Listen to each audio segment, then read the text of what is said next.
which is for everybody, but it's for kids too.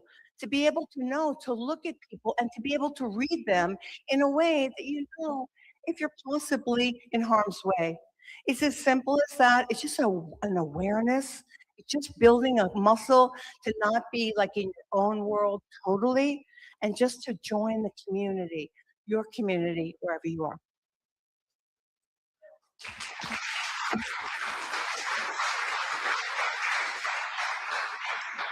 Thank you, Hera, for those words of inspiration. And I really wish Jason had a little more energy.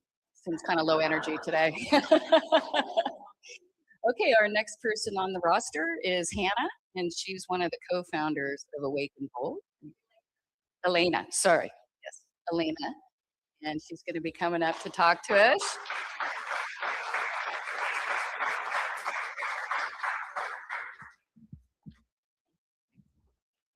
Hi, everyone. How amazing is Jason? He's awesome. I love both him and his wife. They are the real deal. I'm honored to know them and be part of this event. I'm so glad that they came, and I'm glad you guys are all here. They did want me to make a quick announcement. Their bathrooms are located in the back, as well as some coffee and water. So if you need that at any point, feel free to do that. So my name is Elena Huggins. I co-founded Awaken Bold with Hera. We probably are the most unlikely duo. I met her at this political event, which she's not very political. I'm not either, but we happened to be at this luncheon um, during COVID, which none of us like to be controlled. So that's probably why we were there. And so I remember coming into that restaurant and I sat across from her. And I was, and if you know Hera, she was wearing her off the shoulder top. She had a cowboy hat. And I was thinking to myself, like, who is this woman with this cowboy hat and this New York accent?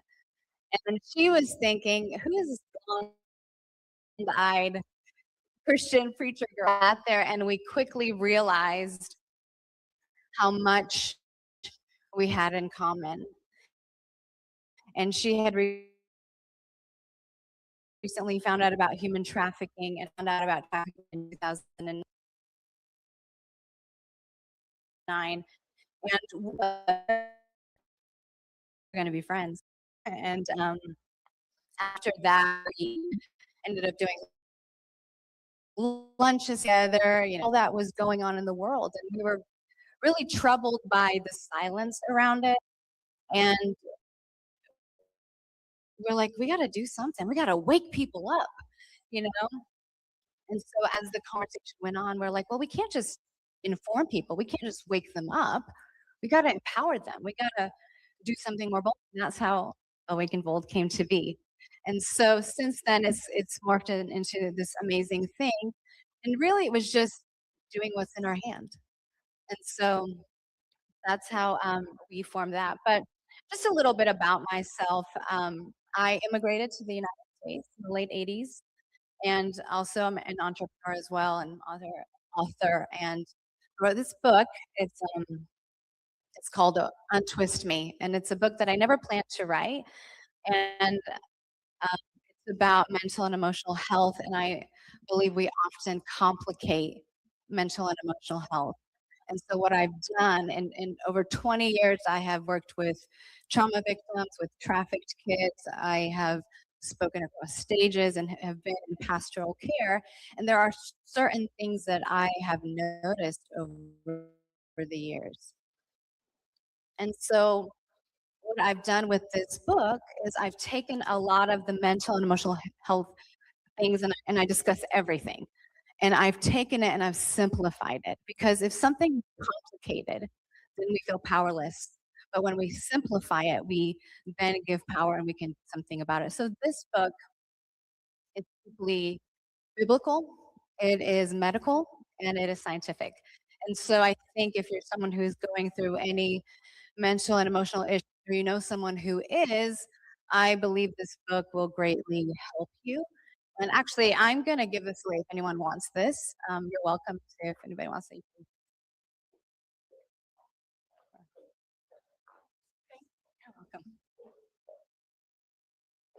and I have more copies here. I also have it in Kindle format and Audible, and you can buy that on Amazon.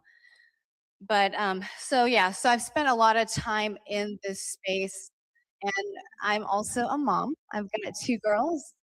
They are preteen and teenager, so it's really fun right now.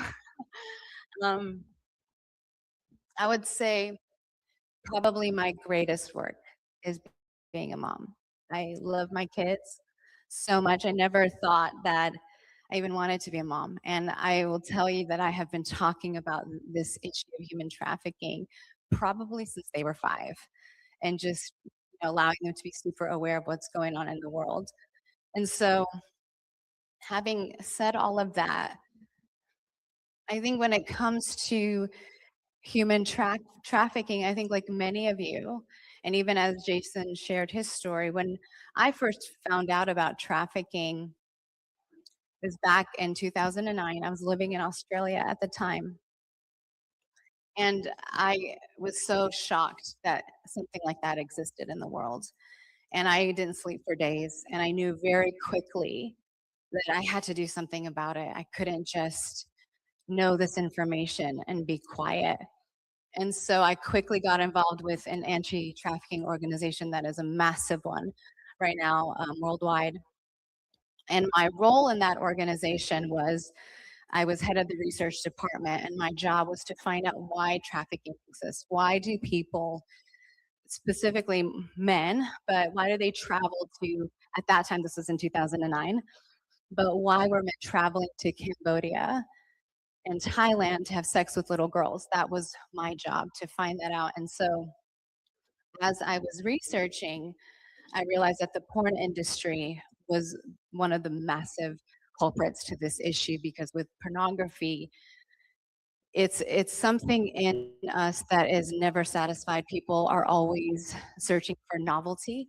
So regular porn doesn't do it for you after a while. And so what happens when you start going deeper and deeper into this world, you start looking at kids, and you no longer look at people as people. You start looking at them as objects for your pleasure. And so that's when someone would watch this, they would then, of course, act it out. And so that was what a huge reason why. And now it's become, it's evolved over the years, but now it's a lot of parents that sell their kids, definitely teenage runaways. Um, and there's a whole, obviously, system. If you dove into Epstein files, it's really troubling. And I knew about a lot of things years ago, but it is still such a hard pill to swallow. I remember the first trafficked kid I met was an 11-year-old that had been gang raped, and she had been sold by her mom. And I think when you hear all this stuff and when you start diving deep, it's very difficult to understand why people do what they do. And with trafficking, it's not somewhere out there and just in big cities. I mean, it's here local. I was actually part of a bust, I think it was like 12 years ago, right over here. And honestly, 3 months ago, there was in Hendersonville, which is where we are. We're in Hendersonville. 3 months ago, this guy, which I know, he would help, foster kids and homeless youth. And he is now in jail, in prison for trafficking, for sex trafficking. This is 10 minutes from here. And we think that it's not here, but it is. And so we always love to look at things from such a distance, and we always feel like, oh, what could I do? And I know a lot of these subjects have been covered and will be covered. But with trafficking, it's become this thing because there's so much money. And the deeper you go into a world of darkness, your lines get really blurred. And what I've realized over the years, the only way to understand is you have to have the correct framework. There's a God in heaven and a devil in hell. And there is good and there is evil. Whether you want to acknowledge that or not, it doesn't matter. Anybody, I don't care what you believe, when you start getting into these worlds, you quickly recognize that there's another spiritual force at play. You quickly recognize that you cannot sustain being in these environments without knowing God. You just can't. It will crush you and it will destroy you. And even like there is the president of El Salvador. I don't know if you've ever heard him talk. El Salvador, the most corrupt country, the murder capital of the world. There's massive cartel everywhere. They turned that country around by praying, by seeking the face of God. And then what he said is when they would go into these cartel families' homes, there was altars to Satan in each of their homes. There is other powers at play. And when you don't have that framework, your brain cannot comprehend this issue and the evil that is in it. And the deeper you go, you start you start uncovering things that your brain can't understand. Because this is what happens is if we understand, and there was a beautiful song about the armor of God, we don't fight flesh and blood. It's principalities and powers of darkness. The scriptures say that. And when you understand that, then you understand that people who engage, and I have seen demons, I've seen a lot of crazy things. But the reality is when you walk and you work with people, and there's a lot of people who've been trafficked with occultic things and satanic worship. And when you deal with people like that, there is a demonic spirit that a person starts giving themselves over to. A lot of people in high positions do that because they believe that they gain power from doing this. They believe there's certain powers that they gain, and the devil does give them that, but there's always a price to pay. And so when you understand that world and you don't know God,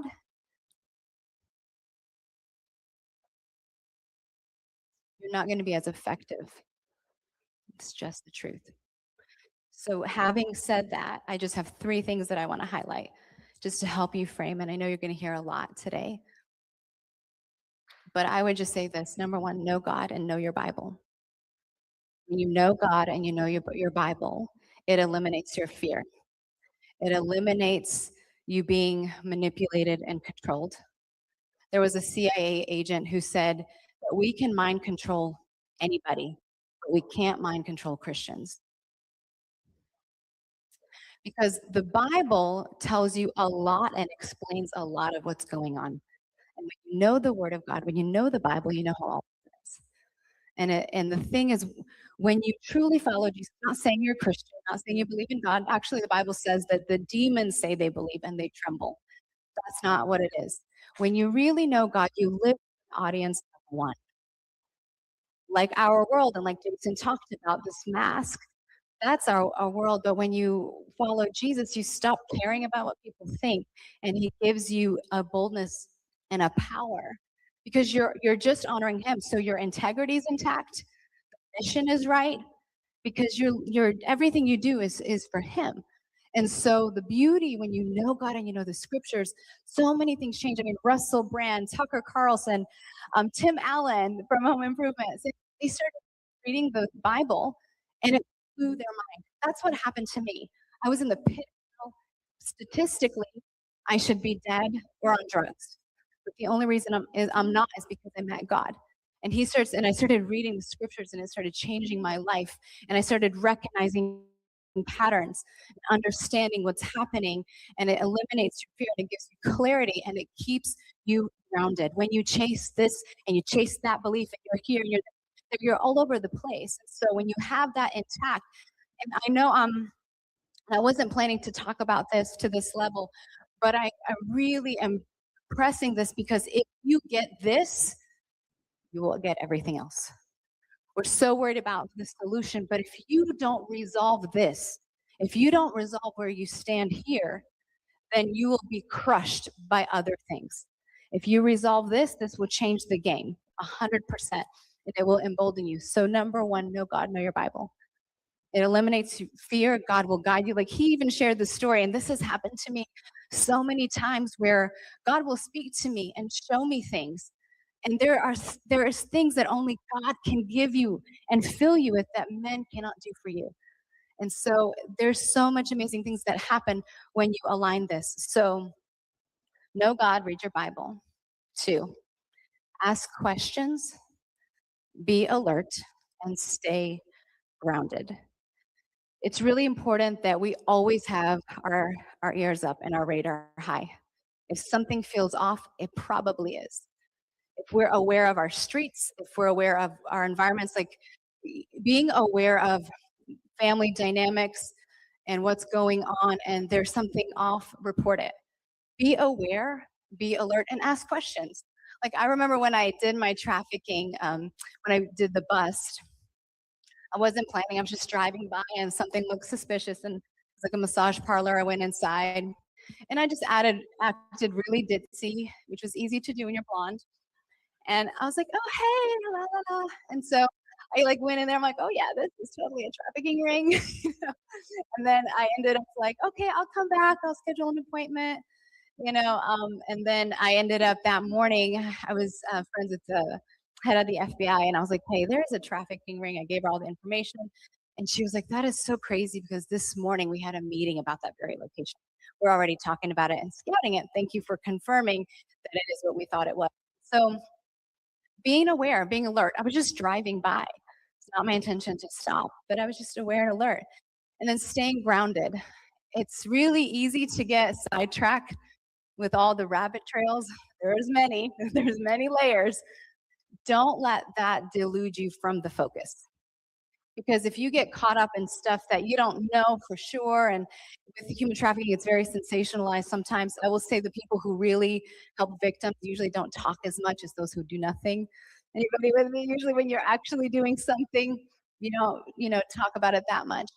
But stay away from that and stay focused on what is truth and what is reality and what and you can explore other things and learn about them, but stay grounded and focused in the bigger mission. And number 3, do what's in your hand. Awake and bold was just what was in my hand and Hera's hand. We're like, okay. And that season, my kids were little. I'm like, I am not going to be working with trafficked kids in this season of life. But what do I know? I'm an event planner. I'm like, okay, I know how to do that. Hera's like, I'm a networker. I know everybody. You meet Hera, you're like, whatever you ask, my answer is yes, because she's amazing. I love her. And we were just like, well, what can we do? Okay, you know people. I know how to do this. Okay, let's do this. It wasn't about the big thing. So many people chase the big thing, but it's like if you do what's in your hand to do, and Jason touched on this, and I love that because it is the truth. Sometimes you start with a little thing, and saying yes to that thing leads to the next thing that you say yes to. And maybe your journey will be starting from the small thing, and it will lead to the big thing that you never thought you would do. But if you don't say yes to the small thing, you won't get there. Also, if you get there prematurely, it can ruin you. And I've seen it, and anybody who's been in any leadership capacity, sometimes success destroys people. And you don't want that. You got to build that character, saying yes to the smaller things first. And like, what is in your hand? Like, hold on, I'll get to it in just a minute, but what is in your hand? And so it's so funny. So I have a brother who works at the airport. He is the quietest guy, super chill, super low key. I think we were talking about like the Epstein files and trafficking. And he's like, oh yeah, I have put so many, had, like he told me, he said, I've had so many traffickers arrested. And I turned to him and I said, what do you mean? Like, you're my brother. How do I not know this? And he's like, oh yeah. He's very unassuming, but he works at the airport. He's like, I always know the signs. He's like, it's always a handler that's handling their documents. I'm always like, oh yeah. And he's like, I'm super casual about it. And I see the children sometimes that they have. There's always a story with it. And he's like, I just casually say, yeah, come over here. We'll take care of you. And he's like, I have had so many traffickers arrested, and they would never know that it's me doing it. That's how it works. It's the one that you would never expect that is often doing a lot. And so even with us here, I would say, like, as a mom, I talk to my kids about it all the time. I talk to teenagers about it. Roblox, social media, Snapchat, those are huge things that predators are using to track your child and to kidnap that child. Talk to your children, talk to your grandchildren. Be that woman on the street that all the kids want to go to your house, and you be their protector. I mean, I said this post, I'm like, if we were just to give the Epstein list to the moms and a couple of guns, we would handle it already. We know how to find you, we know how to track you, and you can lie as much as you want, but we will always find the truth, right? So there is so much more power that you have than you realize. So what's in your hand? I'm going to close with this one passage of scripture that I love very much. And it's Proverbs 28:1. It says, "The wicked flee when no one's chasing them, but the righteous are as bold as a lion." And that is so true, because people who are always up to no good, who are evil and corrupt, their lives are so stressful. They're always looking over their shoulder. They're always worried about someone saying something, showing something, breaking their house of cards down, and they're always concerned, and they're always running from something, even when no one's chasing them, because they're so paranoid.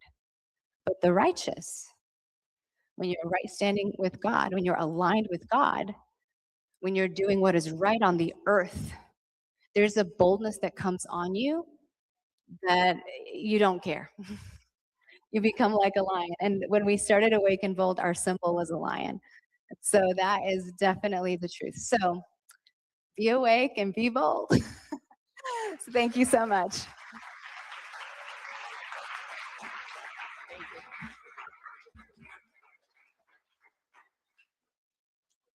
Well, thank you, Elena. That was definitely inspiring, and it's great to hear people's personal experiences. But what I really liked about her story was the meeting of her and Hera. We frequently go to different events. We have our preconceptions of different people. And what's really amazing about that story is those people saw past and they found something, they had common ground. Because it's frequently people who are opposite of us that bring out the best in us. So let's just try to put our misconceptions aside and work together, because there's probably some people here today that you're going to meet, that you're going to know for a long time. And that's how many of us are at this event. That's how we met and how we're working together today. So our next speaker is Natasha. And Natasha has a very heartbreaking story, and she's going to talk a little about her life's journey and her family's recovery.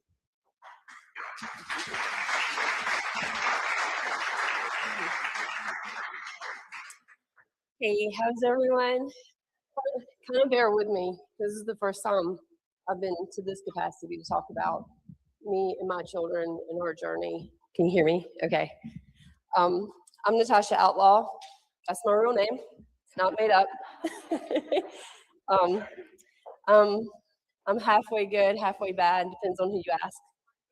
Um, I'm here because my children. Is that better? Okay. All right. My children and myself survived abuse from my ex-husband. He, in 2017, he almost killed me.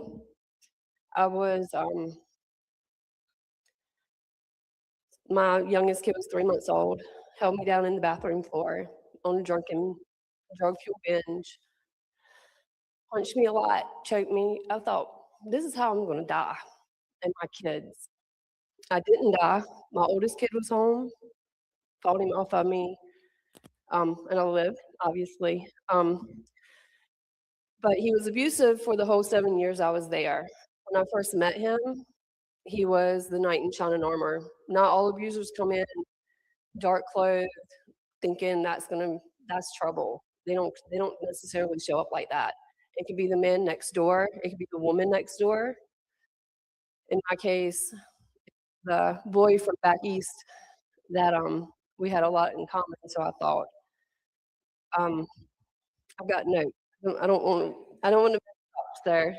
But he was charismatic, very upfront about his past. He was recovering. He was not.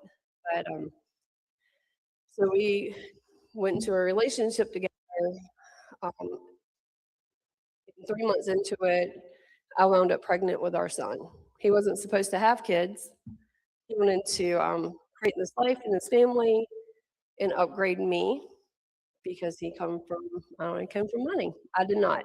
I've worked and fought for everything I've got. And that's one of the first red flags. When someone's trying to take you and upgrade you, and they start, switching your phone from your name to theirs, bank accounts from your name to theirs, putting you in a house that don't have your name on it. Um, just anything that I took in there, he took away. He gave me a better life. And if you ask half of the people now, that I was the lucky one.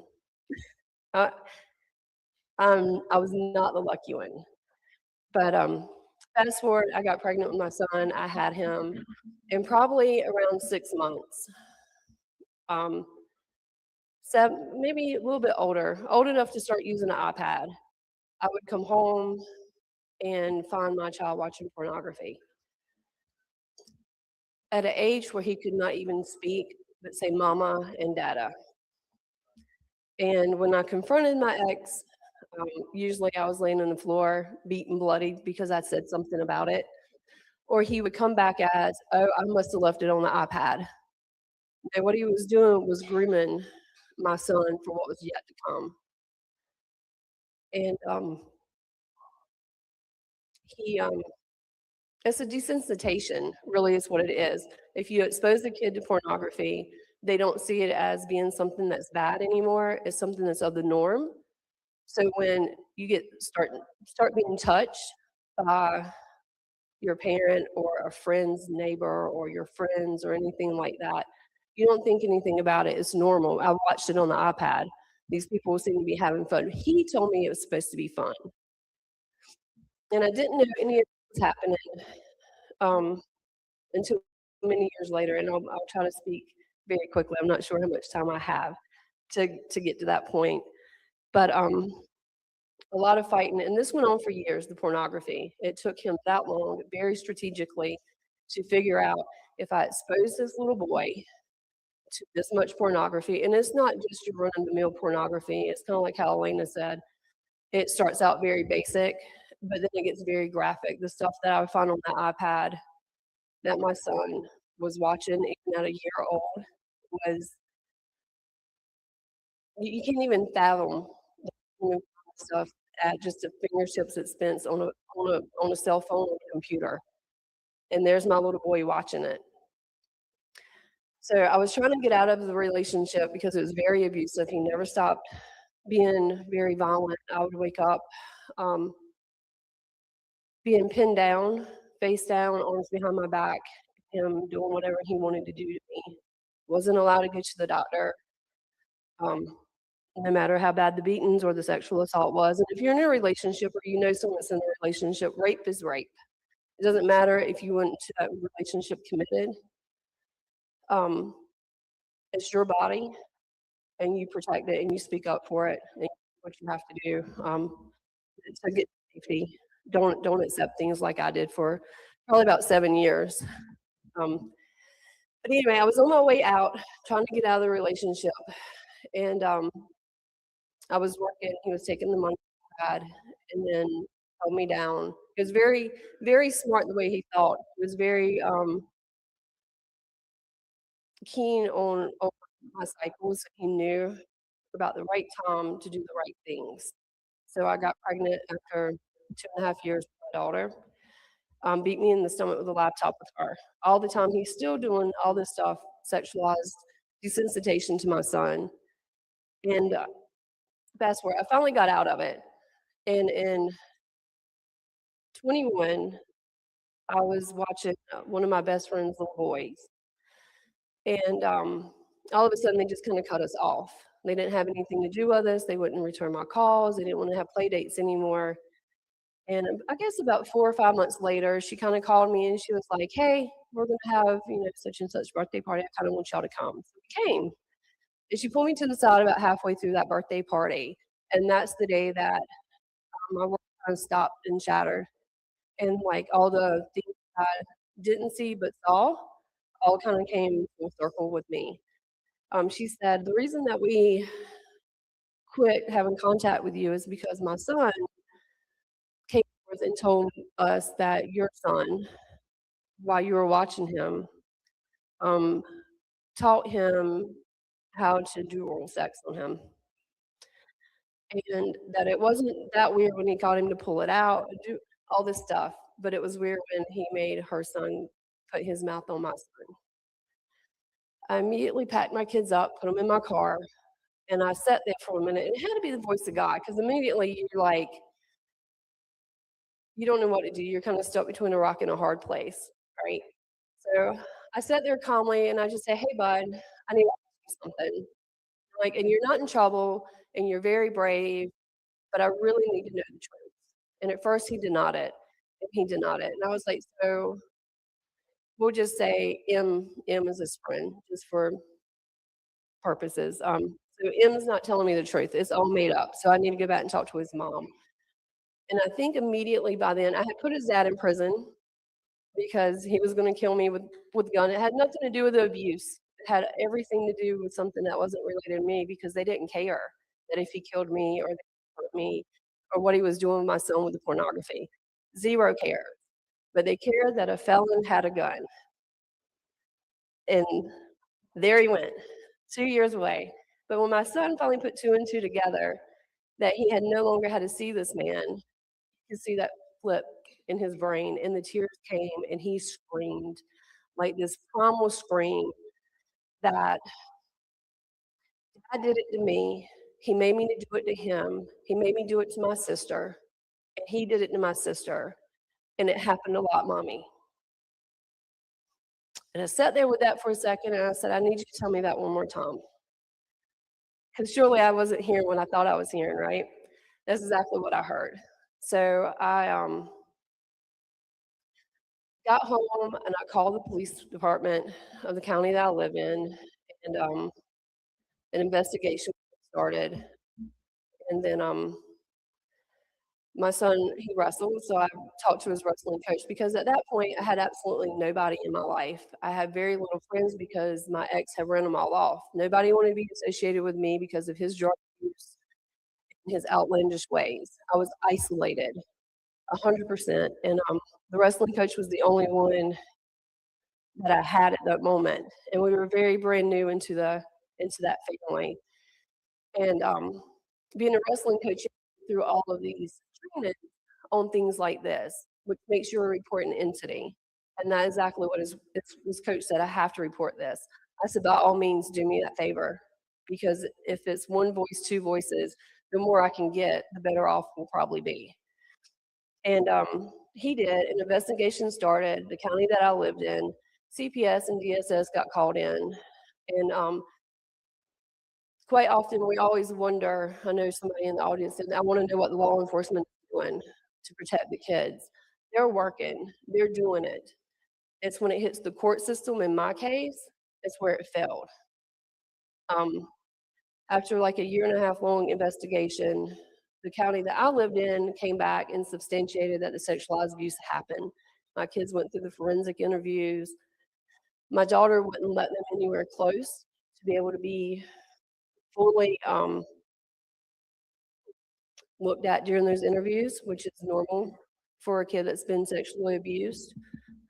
But so they substantiated it, and I won that battle, but because it did not happen in the county that I lived in at the time, it went back to the county that it happened in. And that police department, the detectives and everything, started the investigation from therapy notes to medical records, interviews, everything. And then they presented it to the ADA of the next county over from here. He looked at it and he's like, no, I'm not taking it. So here in Henderson County, right now, you have a pedophile that is walking free. Never charged. The only thing that he is on is the IRL list that the CPS and DSS uses. Not everybody knows what that list is, but it is a list that CPS uses to keep people that have been substantiated against to childcare, the school system, or fostering kids. He is on that list, but he's not on the sex offenders list. Yeah. So I have been fighting the fight, trying to get whoever I can listen to in the politics to fix that. If you've been substantiated against and you're on that list, you should automatically, whether you go to court and you get that that conviction or not. If you are bad enough to be put on that list, then you should be placed on the sex offenders list when it's a child against a minor. So I went into the court system and I started a fight for the custody of my kids. And I had to do it in the county that I lived in. And when I showed up to court, his attorney was actually the attorney for our county's DSS, knowingly that her county substantiated and molested my kids. 2 minutes? Okay. We fought through it. I switched attorneys. He kept her, and I won custody. I'm currently in a court battle now with a TPR. But some of the red flags, when you start noticing when you walk into a room, you have a friend that walks into a room and your kid is terrified of you and you've done absolutely anything to that kid and they cling to that other parent, that's a red flag. Not everything is black and white. There's so many gray areas. But I put my kids in therapy, and through trauma-based therapy and CBT therapy, my kids have made a 360 in their life. They're pretty spectacular kids. You wouldn't really know all the trauma and stuff that they've been through just looking at them, because they're able to laugh now, they're able to smile, they sport, they do things. So just kind of educate yourself. If you take anything away from what I'm saying today, I want it to be the abuse that we survived. But educate yourself on the red flags of how an abuser comes, because it's very slick on how they do things. But also know that after you get through the legal stuff through the court, make sure that you do things that is going to put those kids in a spot that is going to retrain them and make them come back to humanity, that they don't cut themselves off and disassociate. So like Mountain Child Advocacy Center, I think Safe Light is here in Hendersonville. These are two wonderful programs that if it was not for those therapists in that business, that my kids would not be where they're at today. So yeah, that's us. Thank y'all so much.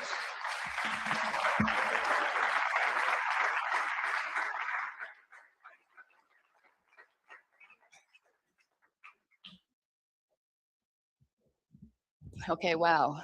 So that's a story that's probably more common than human trafficking and probably going on in the neighborhood right near you. So we can all be aware, and thank you for sharing that story, and God bless your family.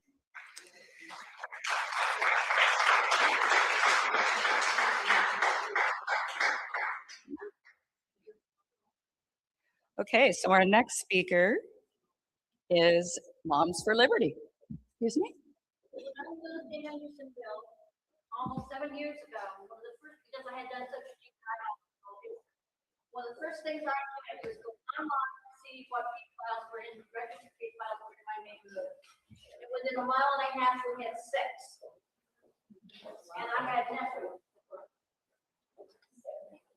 Like I said, they're in every neighborhood, and at least we have some reporting and we can go online. But they still prey on the children, even though they're on those lists. So it's your job to watch over your kids and also make the children aware without making them fearful of what's outside their house. So here we have Moms for Liberty. They're an amazing group. Are you ready?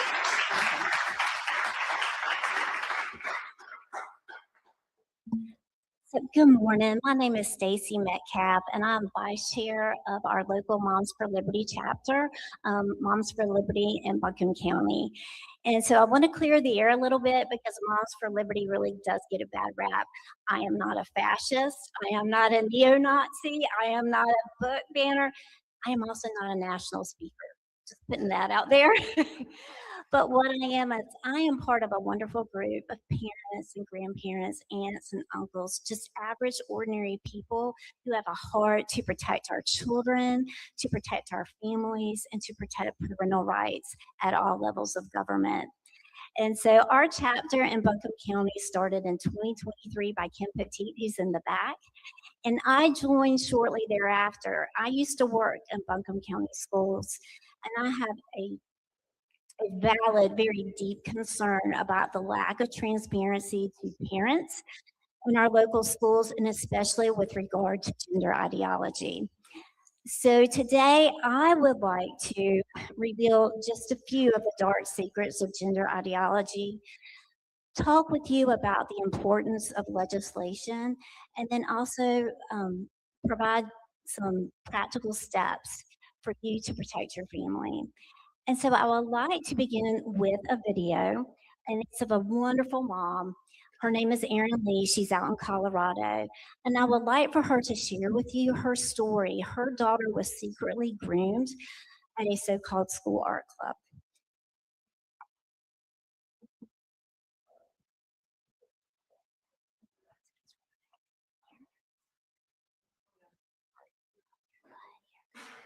I'm a mom in Northern Colorado, and my little daughter, just 12 years old, was targeted with gender ideology in her public school sixth grade classroom. She thought she was attending an art club, and when she got there, it was Gender and Sexuality Awareness Club, or GSA. And an ASA activist had been brought in to talk to the kids about puberty blood, polyamory. They told her if she's not fully comfortable in her biological sex, that means she's transgender. They told her because she didn't know who she's sexually attracted to, that means she's queer. They handed out a contact number to reach the activists, and they told her parents might not be safe if you could rely on your parents about this meeting.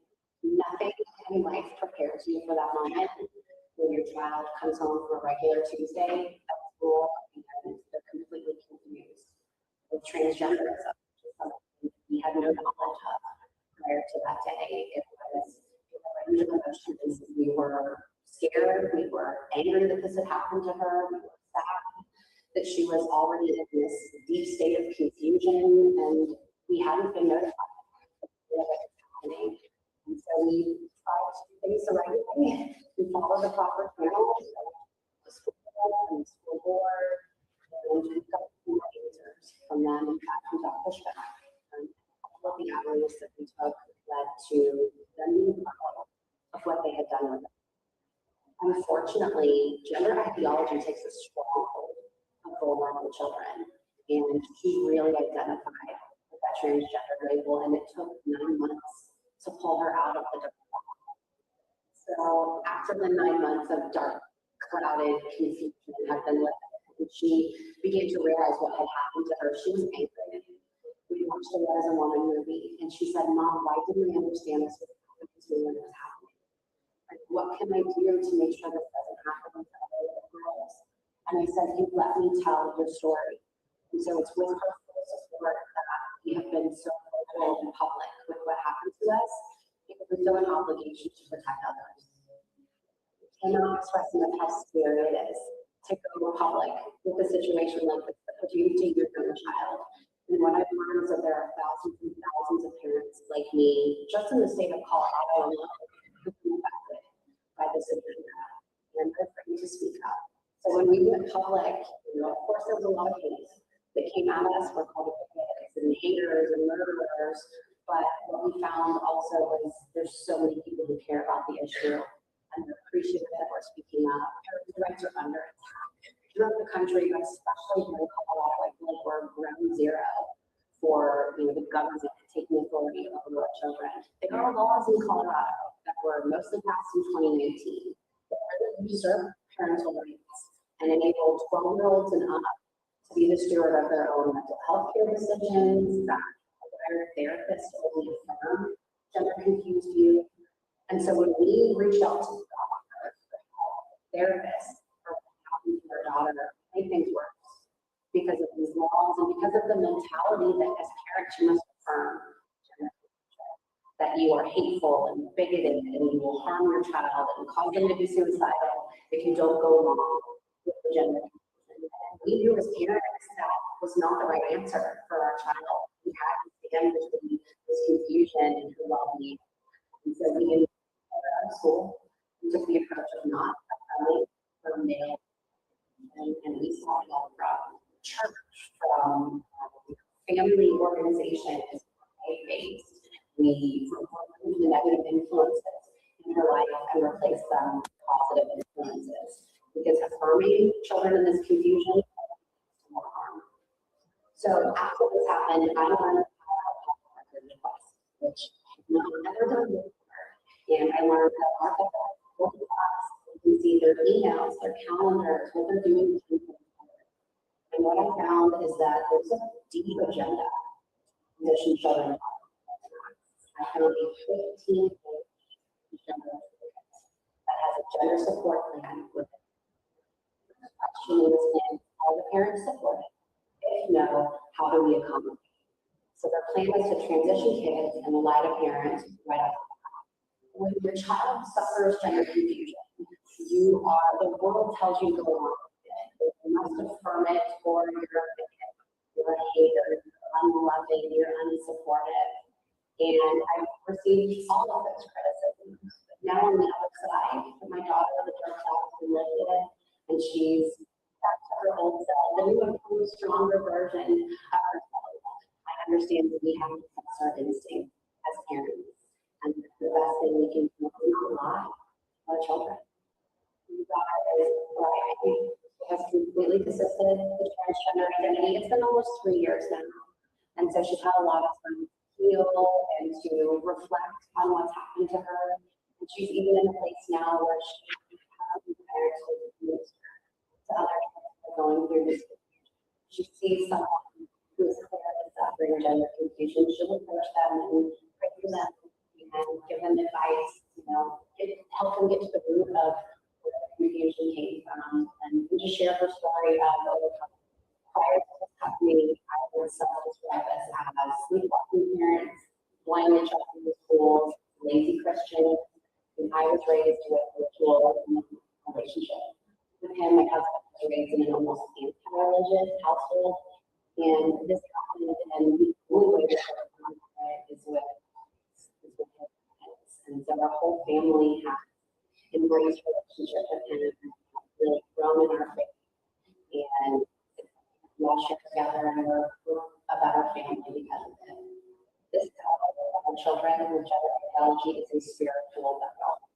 And truly, we save our family when we recognize people for finding power and principality. This is called the fight. And there's no way we could have made it through the And I think the most important thing we can do for our children is to teach them God's truth, that we are made male and female, not make mistakes. It's the way that we can save our children. This is such a cultural issue. It's not in public schools, they see it on TV, in commercials, on billboards. It's just coming out of them. So we've got to put our kids within the life that God made us perfectly.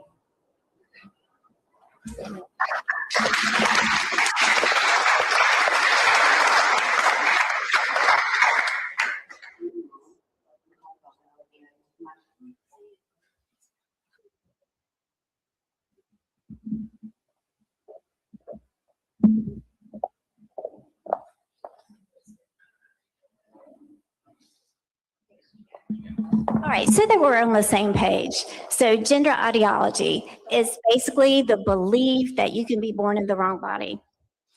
And with gender ideology, there's a whole new language. So biological sex disappears, and what you have is sex assigned at birth, which you see on your medical forms now. And then you have something called gender identity. And that is that inner sense of self of what you can be. And then you have the term gender dysphoria. We hear it all the time. And all that is the mental distress that you might feel if your sex assigned at birth does not match your gender identity.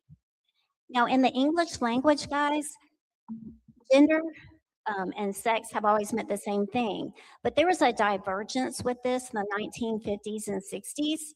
And so I want us to look at the term gender identity. Gender identity is mostly, it's most closely associated with Dr. John Money.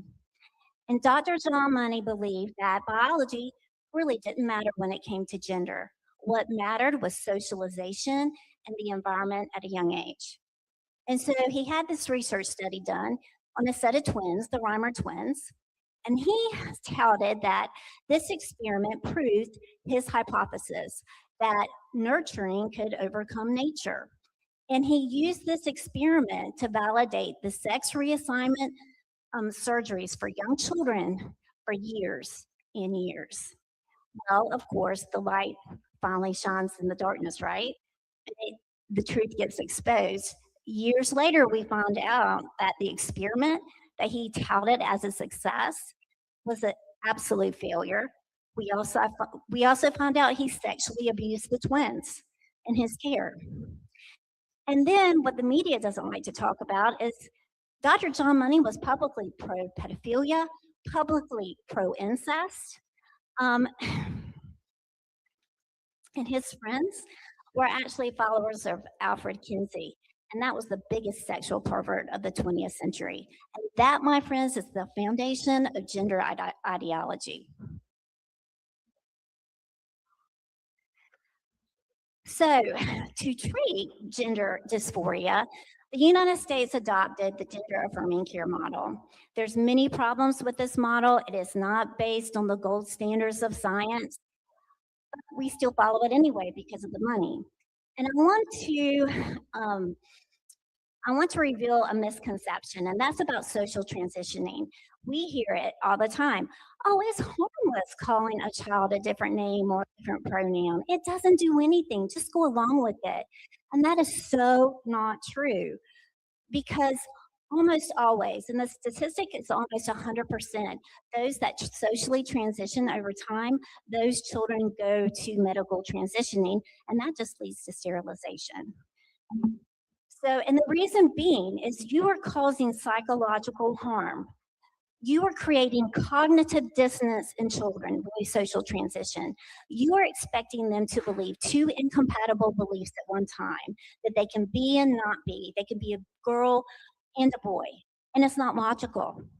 So you're actually harming the children. And here locally, Buncombe County schools and Asheville City schools totally embrace social transitioning. There are 5 school districts in North Carolina that have a policy called the Gender Support Guidelines. 2 of them are right here, Buncombe County, Asheville City. And these guidelines allow for the secret social transitioning of children. They also allow the opposite sex into our children's bathrooms and locker rooms. And until the North Carolina General Assembly stepped in last summer, they allow the opposite sex into our children's rooms on overnight school field trips. So let's look at the overall picture. The overall picture, and that is critical theory. And this is where it's all coming from. Critical theory was developed by Marxists. It's a blatant attempt to attack a society's institutions, to capture those institutions like education, which they've done very well, to enact a cultural revolution, to establish a Marxist society. A new political system has killed more people than a Marxist communist society in the history of our world. And that's the truth. These terms, social emotional learning, CRT, you've heard them. SEL, social emotional learning, is deeply embedded now in public school curriculum, and that's scary. Gender ideology falls under queer theory. Queer theory is just the upside downing of norms. So the goal is to, again, upside down the norms, the traditions, to enact a cultural revolution. And the target of queer theory is our children and through the education system. If you can queer a normal child, you can queer a normal society. Here's the deep, dark, ugly secret. The original queer theorists, the majority of them were pedophiles. And in queer theory, children should be allowed to explore their sexuality at any age. And the only thing holding them back is social constraints. So if you flip the norms, if you flip the traditions and the standards, guess what? Our children are fair game. So there are really deep ties with gender ideology and pedophilia. Just putting it out there. So how much time? Well, I have a lot to say. I thought I had 25 minutes. So anyway, so legislation matters. So I'll just very quickly go over this. Federal law does matter. And Moms for Liberty is nonpartisan. So don't take this the wrong way, but it's just the truth. The Biden administration was absolutely wicked when it came to our children. And when Trump came in, he had a slew of executive orders to protect our children. He directed the DOE to recognize sex as biological, not gender identity in Title IX. Health and Human Services started defunding pediatric gender clinics. The largest one, which was in LA, closed in July. And just this past weekend at Vanderbilt, an actual adult gender clinic, surgery clinic closed. It matters who you elect as president because they nominate the Supreme Court justices, and we had some wins. This summer, Mahmoud versus Taylor validated that parents have the right to opt their children out of curriculum that goes against their family's beliefs. And then also we had a ruling Scarmetti versus U.S. versus Scarmetti, which actually upheld Tennessee's ban on medical transitioning for minors, which is good for us in North Carolina because we have the same law, but that's legal now. And then this past week, guess what? The Supreme Court ruled that you can't secretly transition kids at schools. That will have a direct impact on our gender support guidelines. So very quick. Yeah. Federal's important, state law is more important because of education. Education actually falls under the umbrella of the state, not the federal government, because the Constitution does not mention education not one time. So it doesn't fall under the purview of the federal government, but the state. So it really does matter who you vote for in the North Carolina General Assembly. How much time? Because I play for 25. So anyway, here are some crazy bills, and this is why it's so important. We have the repeal of the Parent Bill of Rights so that you can keep secrets from parents and you won't know what they're teaching your child. It removes curriculum transparency. That was introduced. Thankfully, it stopped. It got stopped. We had the Free to Learn Act, which everything in a public library would be available to children. They would encourage drag queen story hours for kids. Yeah, that was introduced in this past spring. The Gender Affirming Rights Bill, which would give children the right to pursue sex change surgeries without parental permission. No kidding. We have had wins. Here are some of them. Shout out to Jennifer Balcom in Henderson County. She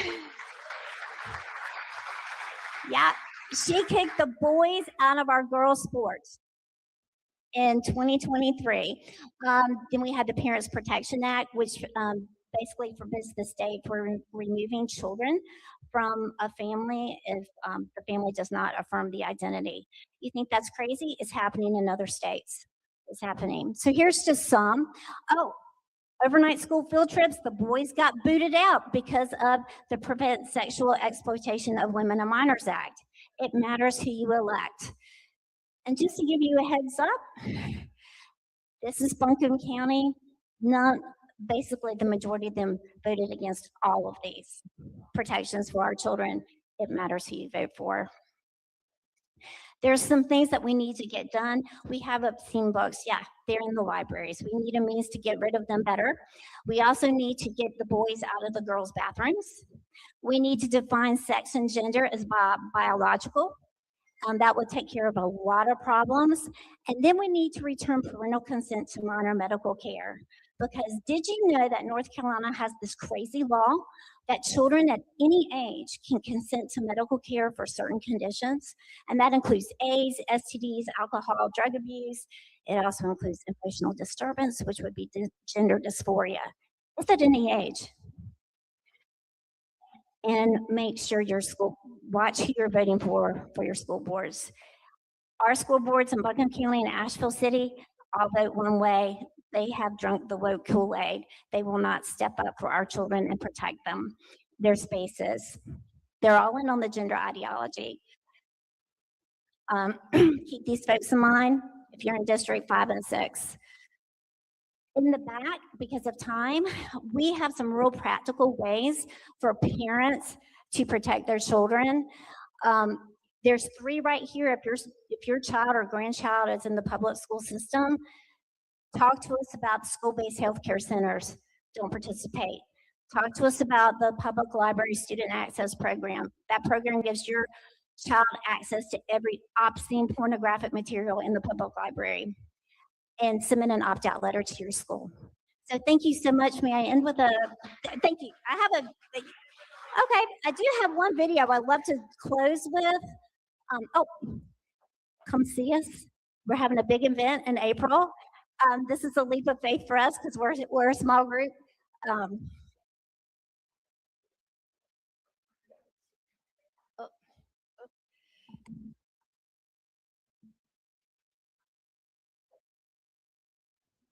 It was horrific. What have I done to myself? I started to wonder, like, what's wrong with me this time? You know, like, I look at the guy, everybody thinks I'm a guy, everybody's excited for me. And I'm still not happy. There's no going back now. Is there? It's devastating for kids when we get these questions wrong, and yet every single conversation, the personal and the political, we're obsessively focused on what adults want, their feelings, their identity, their desires. Who's representing the kids?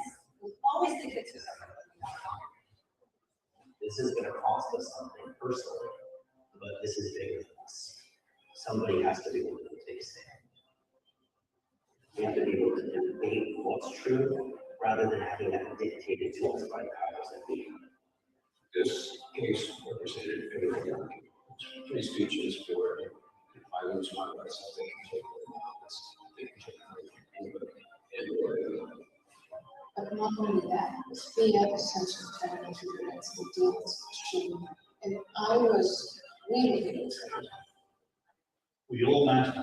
Everyone, made in the image of God. Everyone, everywhere, in everything. Thank you so much.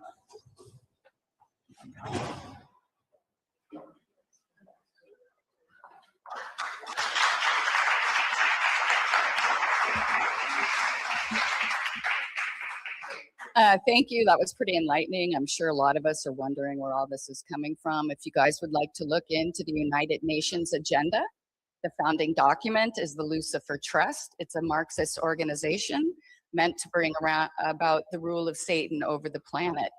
Their founding principles are to remove the male-female gender, destroy the family, and legalize pedophilia.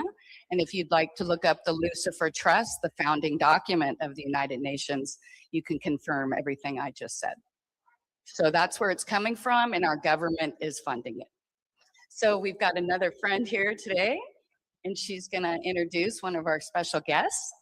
Here we go with Kathy Urista. Thank you, Simone.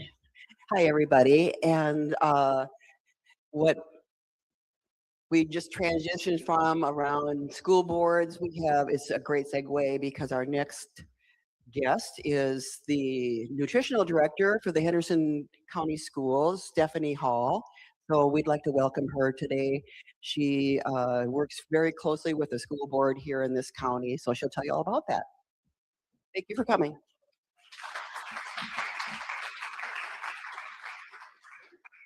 Good morning, everybody. Like she said, I'm Stephanie Hall. I'm the Child Nutrition Director with Henderson County Public Schools.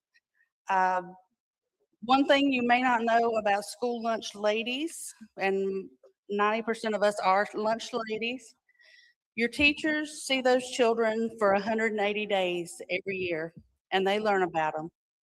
We see them for 180 days times 6, because especially in the elementary level, they come through us 6 years. And we learn those students, and we learn those kids, and we learn the brothers and sisters, and the moms and dads, and we learn the good, the bad, the ugly. A lot of times, my managers will be calling me and saying, I have an issue, where do I need to go next? And we are sometimes that first line for those students to get help they need, whether it be food, whether it be a situation at home, whatever it is. A lot of times those lunch ladies have heard about it first. Henderson County Child Nutrition, just this school year, we have served almost 500,000 breakfasts and almost 800,000 school lunches.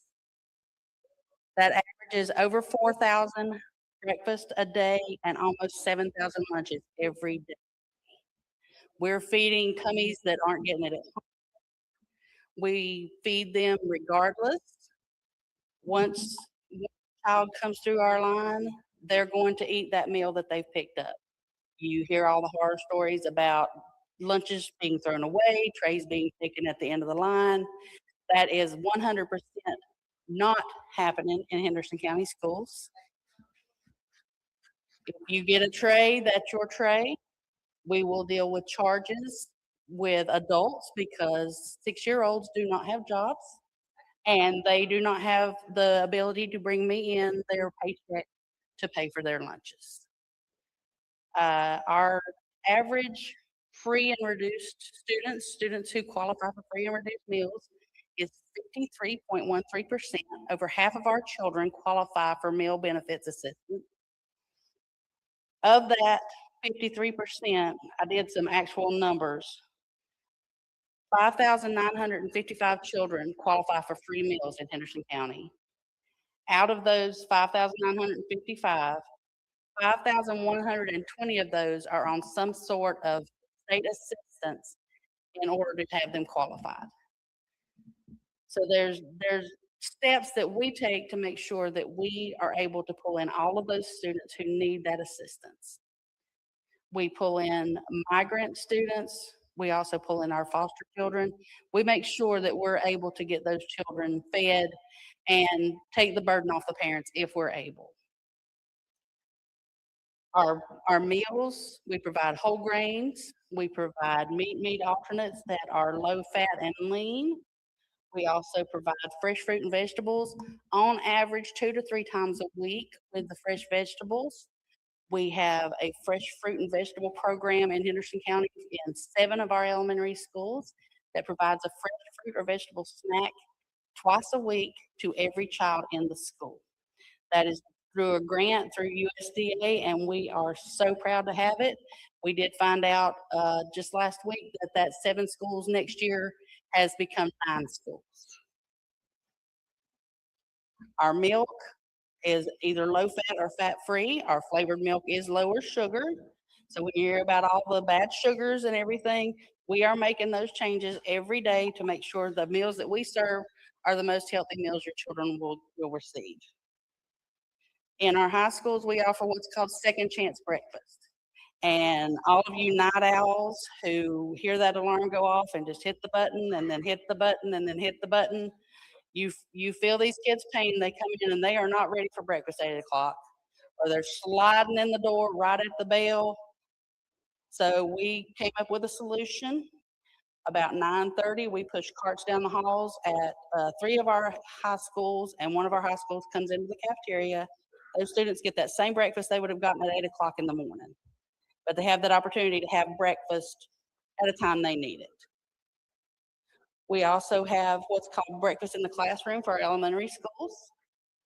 Those children come in every morning, their breakfast is waiting on them in their classroom. So they're not dawdling down the hall and seeing their friends and stopping and waving and checking out what's on outside of the building because it's all window. They have that breakfast in their classroom waiting on them at their desk. They can sit there and read their morning work. They can read a book. They can do whatever they need to do and get their breakfast. Because we have all learned that hungry tummies do not learn.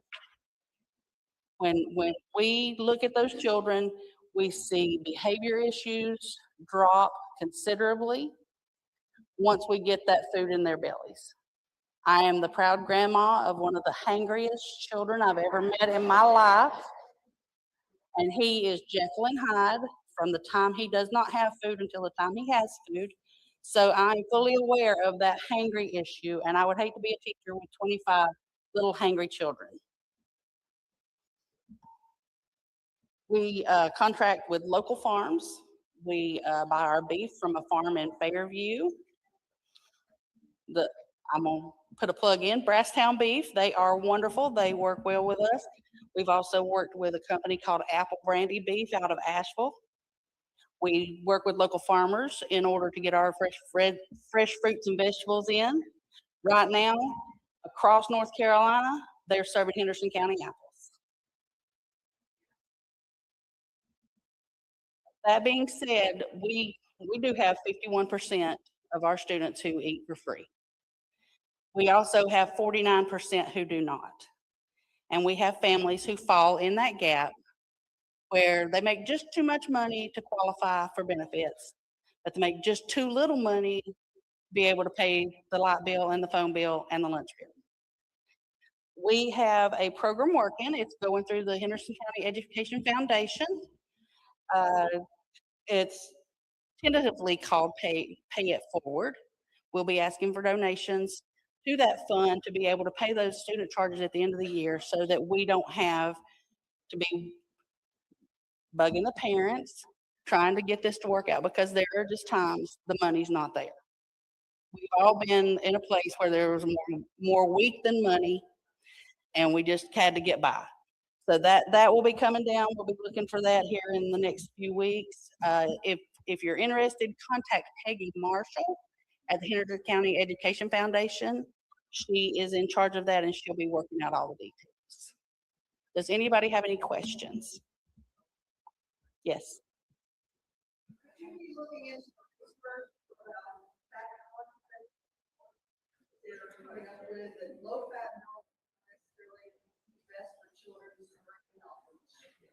The federal government has brought the option for us to bring full fat milk back into our cafeterias.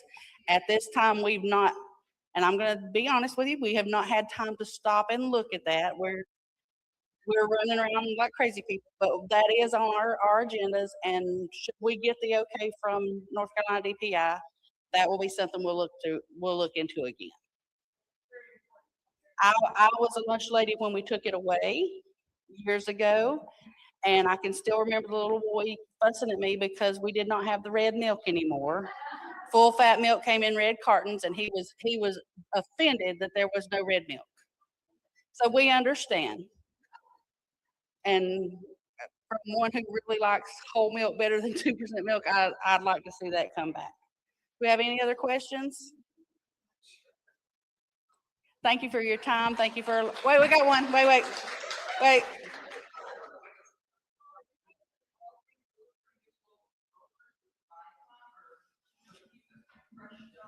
We have to go through a procurement process, but local growers do have the option to come and be part of that procurement process.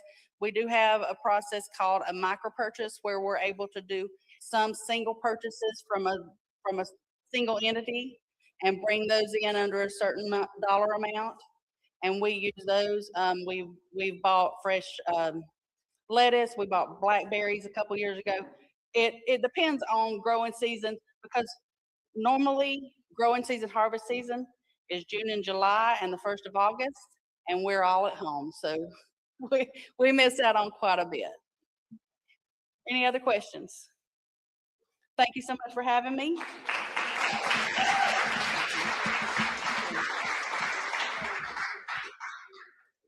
Well, that was an interesting conversation because hunger is something that's facing a lot of people today, not just children. So it's good to hear that there's really people who care working in the school system. I know these days school teachers are getting a little bit of a bad rap, but there are really people who care about the children and are working every day to make the world a better place. So our next speaker coming up is Kathy O'Brien. And she is a favorite.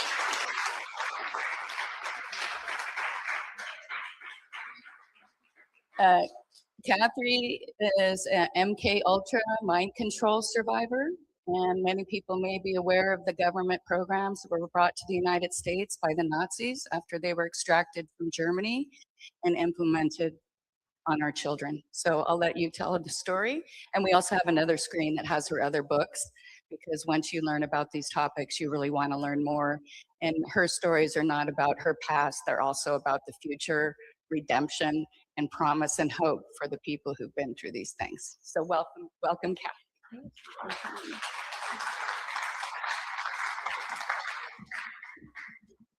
Thank you so much. My name is Kathy O'Brien. I am a survivor of CIA MK Ultra mind control. I was used on a White House Pentagon level. I was deep in the Washington, D.C. swamp among perpetrators who steal elections, who use drug and human trafficking across open borders to fund their globalist agenda, and who are using mind control to usher in what Adolf Hitler, George Bush, and Joe Biden and a handful of self-appointed, self-anointed global leaders term New World Order. They also call it Agenda 2030. They call it the Great Reset, whatever they want to call it. The point's the same. It's a slave society agenda, and it is intended to dumb us down. Oh, thank you. Okay, I was talking to you all and forgot about the camera thing. Anyway, it's a slave society agenda, and it's intended to dumb us down, make us compliant, and align us with artificial intelligence. In order to do that, our humanity is under attack. The very essence of our being, the purpose of our living. In so many ways, I know from my life's experience in MK Ultra mind control, that mind control is ultimately a spiritual battle. Because without free thought, there's no free will. Without free will, there's no soul expression. When we lose our soul expression, we lose our discernment of truth. We lose compassion for each other. We lose our ability to go within and align with the divine within and gather the strength of the human spirit and the infinite power of love to stand up for our children, to stand up for justice, and to stand up for the things that we believe in. Again, they're wanting us compliant. They need us to be compliant because their agenda is against our human nature, it's against God, it's against the human spirit, and the family is ultimately under attack. The formula for mind control is the same, whether it's of an individual, a classroom, a military, a church, or the world. Trauma is the basis of it. And it was found through Hitler-Himmler research, there's no trauma more horrific on the human mind than sexual abuse of a child prior to age 5 while the brain is still forming. The pedophile agenda that's being pushed so hard is a mind control agenda.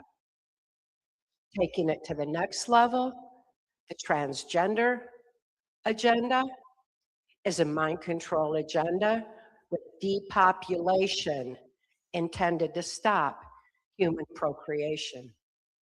I know all of this with inside knowledge. Everything I speak of is not about research, it's what I learned during my experience in MK Ultra mind control, deep among these global perpetrators and listening to their plans for humanity, and then watching how much of it has unfolded.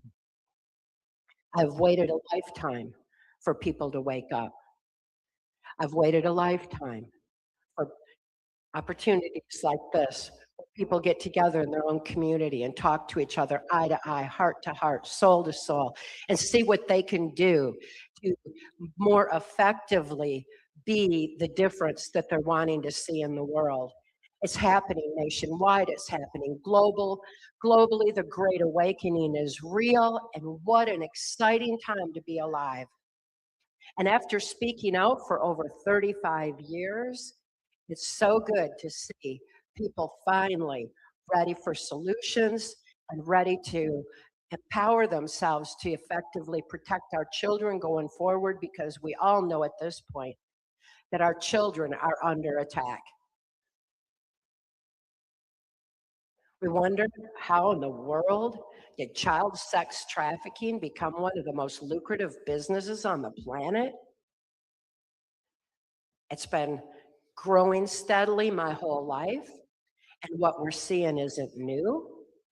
What's new is that we're finally seeing it, and awareness is the first step towards positive, necessary change. Mind control came into the US with Project Paperclip. That's when we imported the Nazi and fascist scientists into the US in the wake of World War II. With them came that formula for mind control. Knowledge is our defense against mind control. We have natural birthright defense against mind control that we have forgotten about because we've forgotten our own power. We have forgotten to go within and access this because we have been deliberately led outside ourselves now for generations to give our power to authority, to big government, big pharma, big tech, big cult to cult religion, rather than go within where the truth is still right there waiting to be accessed and used to take back our power. The mind control that came in with that formula is absolute. It's a scientific formula of trauma, which causes the conscious mind to freeze in fright, sleep, food, and water deprivation, all of which starve our brains from firing properly. And so many people now are working 9 to 5, 5 to 9 to put food on the table that has no nutritional value, intended to starve our brains, dumb us down even further, and to shut down the neuron pathways in our brain. Trauma shuts down those neuron pathways. Mind control shuts down neuron pathways in our brains. But our brains have been made perfect. Our bodies have been made perfect. We have resiliency of body, mind, and spirit. The fact that I'm even standing here today sharing this information, I'm living proof of that. We have been blessed with everything we need to overcome this generational imposition of mind control that's been deliberately infiltrating society for so long, while truth, that is our defense against mind control, has been deliberately suppressed. Right after we brought in those Nazi and fascist scientists, the 1947 National Security Act went into place. That is for secrecy. It's to suppress the information on our own mind-brain function, on our own defense against mind control, and to allow for these criminals to continue their crimes against humanity that continue to proliferate today, while people look the other way and forget what in the world is going on. It was planned a long time. I was born into a multi-generational incest-based family in Muskegon, Michigan in 1957. My father's sexual abuse began in infancy. He was substituting his penis for my mother's nipple. That was before I could even think to know what he was doing was wrong. I was an infant, but my brain knew it was wrong. My brain knew that I was enduring the pain and suffocation of his abuse. My brain knew it was a violation against our human nature. And the neuron pathways in my brain shut down around that trauma and repressed that memory of abuse deep into my subconscious mind. That's what repressed memory is. It's our brain's defense against trauma too horrible to comprehend. We were designed that way so the rest of the mind could develop and function normally, so that we would be able to deal with the reality of that abuse later on in life and heal from it, because we have been made perfect. My father's sexual abuse extended into child pornography of me. And that child pornography shut down more neuron pathways in my brain, repressed that memory deep into my subconscious. My father was ritually and sexually abused as a child and was just carrying on what he knew in his childhood and thought was normal. My mother was also sexually abused and trafficked to my grandfather's Blue Masonic Lodge. The Blue Masonic Lodge, any secret society, including these ones where these global leaders get in their jets and chug in their yachts to Davos or wherever to decide the fate of all of us. They meet in secret. We're not allowed to be in on their meetings because secrecy is their key. Secret societies is their key. And they need that secrecy because truth really does make us free. And they don't want us to have that truth.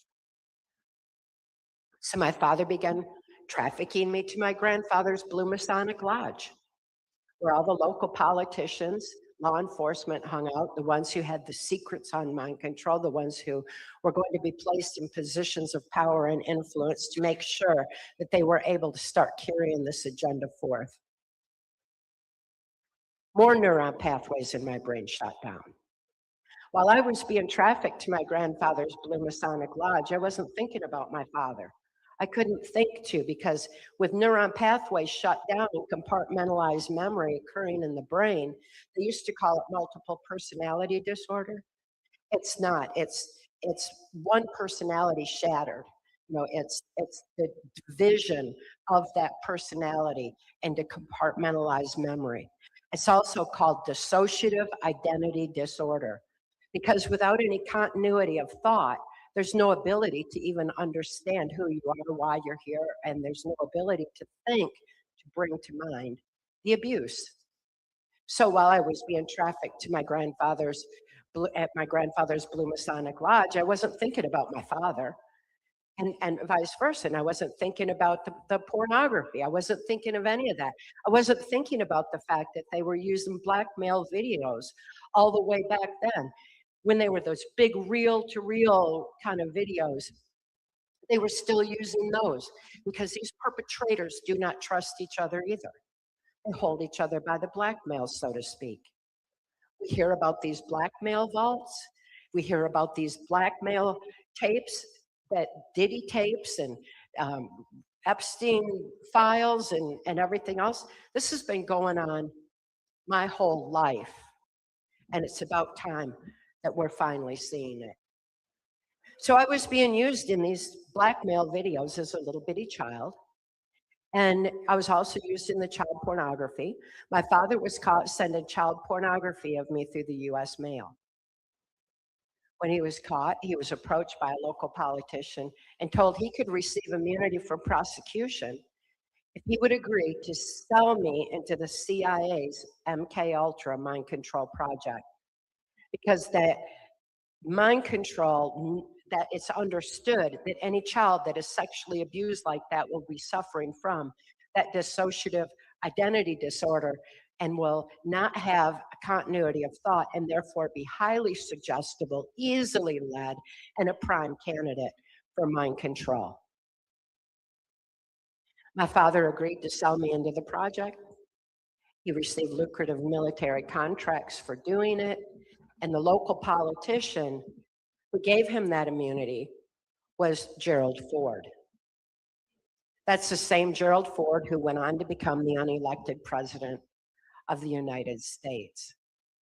But look at this, this is like 1960, and already the courts are compromised to allow for the proliferation of pedophilia, because this pedophile agenda is key to creating a compliant society for the mind control agenda they have in this handful of puppet masters is imposing on humanity. Haven't been around these perpetrators. I can tell you they are not like us, and they do not like us. We can name them whatever we want. We can call them aliens, demons, we can call them whatever we want. The fact is they are not like us. And they're feeding off of our children. They are a low vibration, dark, negative energy force that feeds off of low vibration, dark, negative energy force. They feed off of trauma. They feed off of fear. They feed off of hatred and division. That's their vibration. Their greatest fear is the strength of the human spirit. That is such high vibration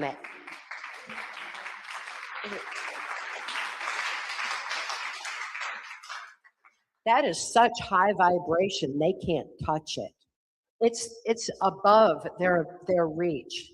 So the only thing they can do is use mind control to inhibit our ability to think to have our soul expression and gather that strength of the human spirit and live our life's purpose and live life the way that it's intended to be.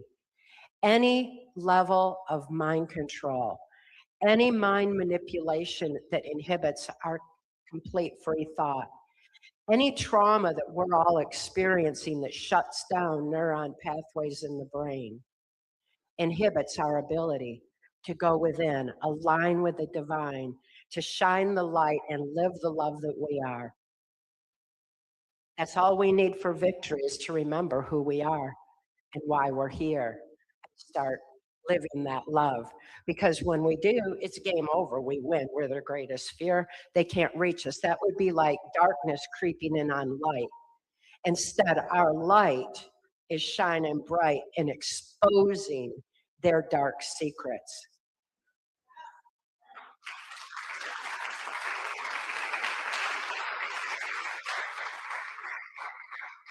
The Great Awakening is real, and it's happening, and it's growing faster all the time.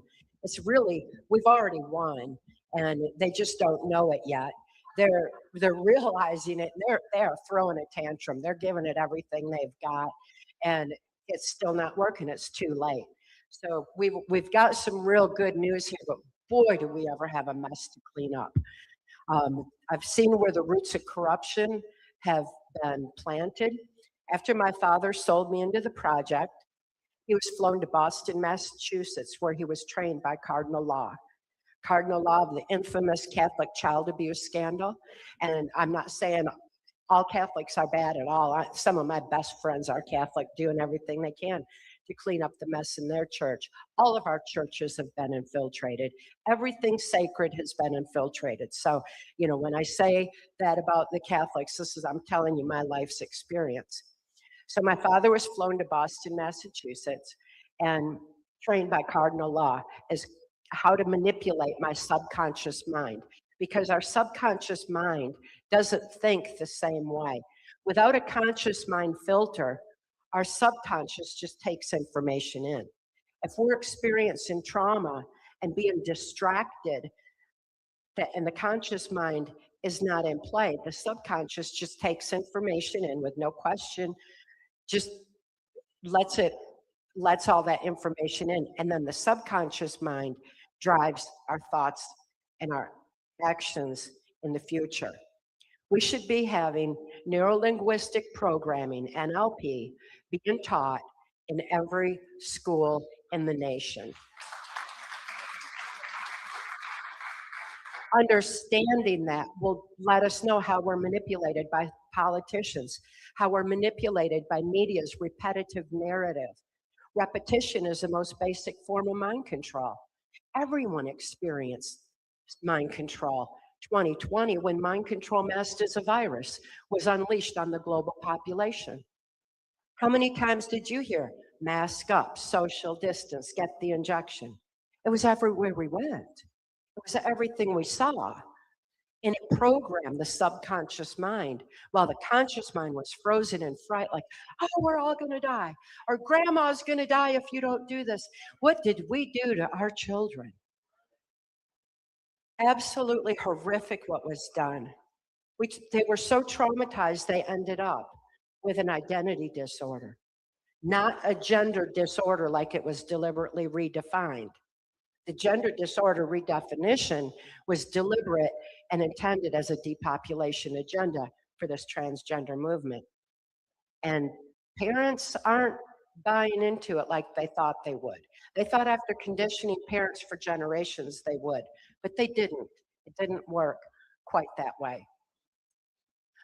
Well, once my father had been trained by Cardinal Law on NLP, he was also using Satanism as a trauma base, because it was found in the Hitler-Himmler research that after sexually abusing a child prior to age 5, that ritual abuse, satanic ritual abuse, blood trauma, is the most horrific trauma on the human mind. I mean, I think we all got a taste of that again, 2020, when we got a constant barrage of blood traumas and satanic images that were constantly being pushed in our face by the media.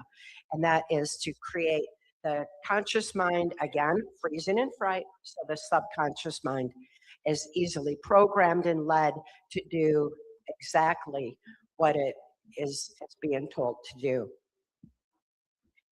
So the ritual abuse began, and I also was being taken to the Epstein Island of its time, Mackinac Island, Michigan.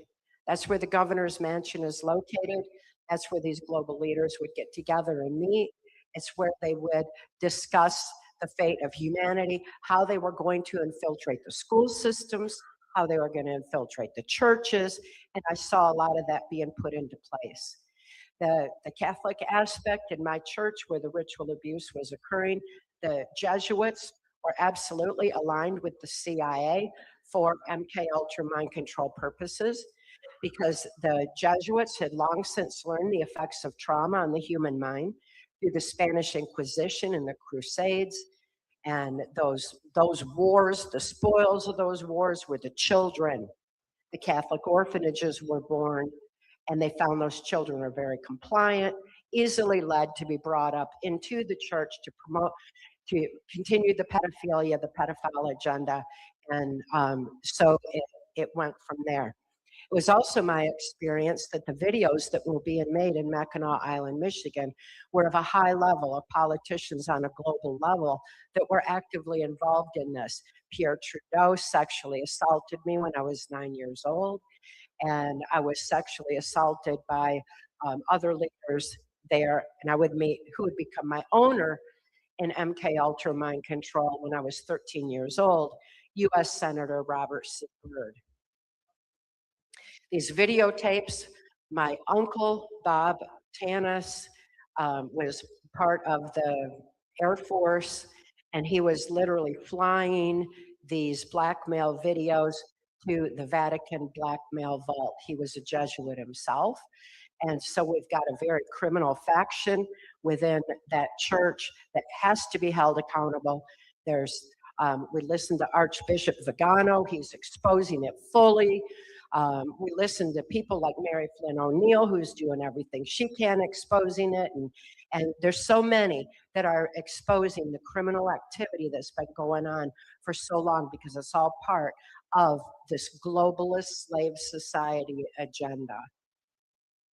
It keeps us from going within and gathering that strength of the human spirit and aligning with the divine. Mackinac Island, Michigan, I heard how the education system was going to be infiltrated. They were taking what Hitler's youth education system and redefining it. It was called Common Core, went into our school system in 1984. Senator Byrd was involved in that, making states reliant on federal funding so that they would have to do what the federal government said, what the federal, the Board of Education said do, and that's how we ended up with Common Core in our school systems. That's how we ended up with the indoctrination of children, which was deliberately designed to tell our children what to think rather than how to think.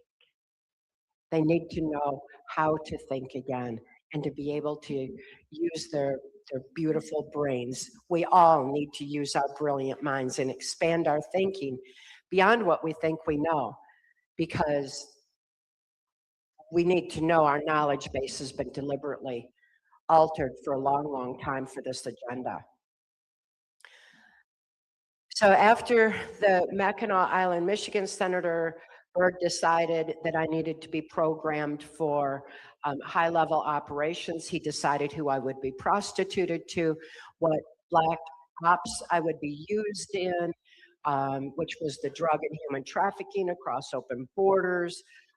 Absolutely horrific, the things that I was exposed to and programmed to do under mind control.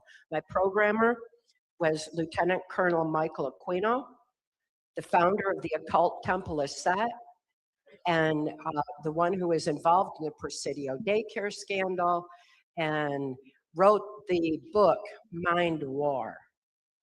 Mind War is a psychological warfare through trauma, how to control and manipulate populations, how to manipulate the world and dumb down the children. He wrote the book with General Valey, And you'll notice when you research who's on the board of directors of Turning Point USA, you'll find General Bailey there. I am not saying Turning Point's bad. I've been there. And I met Charlie Kirk, and it's sad what's happened there. But when we start to educate ourselves to these perpetrators, we're going to find the same ones over and over again have infiltrated sacred aspects of our society. In the Turning Point situation, our conservative youth were targeted because they were being taught to think free. They were being taught to think beyond repetitive media narrative. And so we've got that horrific situation to deal with. But all we need to do is just look behind the scene. Who's pulling the strings? Person who wrote the book on how to manipulate the minds of a global population. And it's what these handful of perpetrators are hell-bent on doing. My 1995 testimony for Congress, Transformation of America, it details all the various operations that I was used in, the blackmail operations, the drug and human trafficking, who was involved. It names names. Every bit of it has been validated by clean members of law enforcement, intelligence, and Secret Service who were wanting this information to get out to we the people so we can effectively protect our children and our own minds going forward. So national security was invoked on that testimony, but I encourage you to look into it because I really don't want to tell every story that I know about Bill and Hillary Clinton, about George Bush. Who said that? Oh, are you sure? Okay, okay. 1977, Senator Byrd sent me to the backwoods of Louisiana to be further traumatized by a cult serial killer, CIA assassin, Wayne Cox. It was absolutely horrific what I experienced there, but that was to get me ready for what I would be doing in government operations after that. Wayne Cox was working Bill Clinton's cocaine operations out of Mena, Arkansas at the time. He also had Roger Clinton in his coven, his satanic coven. Roger Clinton was Bill Clinton's half brother, and he was actually using what Satanists were doing. We've all heard of Satanists drinking blood. That was a precursor to adrenochrome. That was what they were doing, taking that adrenalized blood from victims like myself who were being tortured and traumatized, and then taking that blood and selling it through Bill Clinton's cocaine operations, the CIA cocaine operations that were already set up. We're getting into the precursor of adrenochrome, and Hillary Clinton was running that operation. And my experience with her through the years was absolutely beyond horrific and traumatic, and as bad as what we're hearing starting to come out with the Epstein files. It's very real, it's very horrific, and it's hard to understand how anyone could do something like that, how anyone could feed off of traumatized blood. But again, these perpetrators are not like us, they do not like us, and they feed off of negativity, literally feed off of trauma. So that's one Hillary Clinton story, and I've got plenty about Bill too, and the most dangerous game of human hunting that I was subjected to, and there's a lot of horrific stuff that I was exposed to. So by the time intelligence insider Mark Phillips, who is working the highest levels of intelligence mind sciences to preserve the sanctity of free thought, Mark was appalled at what he was seeing going on. He was a spook, which means he wore every hat. He could be FBI, CIA, NSA, Secret Service, anything he needed to be in key positions. And what he saw in those key positions was absolutely appalling. He saw things like what I was experiencing. I was very concerned for what was going on. Mark found our birthright information on mind-brain function, our defense against mind control, buried under national security for generations. Information that is our defense against mind control was withheld from mental health, from the medical community, from education, and from society as a whole. Is that birthright information? But people were forgetting it because they were being distracted to look outside themselves to the self-appointed authority to tell them how to live their lives instead of realizing the power that we've been blessed with all along, that resiliency of body, mind, and spirit.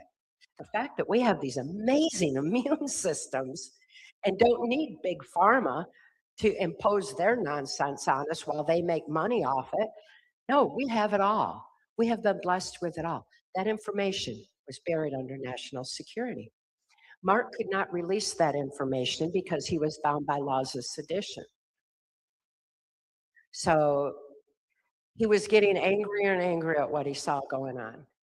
He saw how the children were, the pedophile agenda was being pushed so hard. He saw blackmail operations compromising our judges and people in positions of power and influence. He saw MK Ultra mind control being used on innocent citizens like myself. And he saw little children being taken in and out of the White House. When he saw that, he decided he was going to do something about it. How very fortunate for me that in 1988, Mark Phillips lifted my daughter, Kelly, and me right out of the Washington, D.C. human trafficking swamp and handed me keys to my own mind. He reminded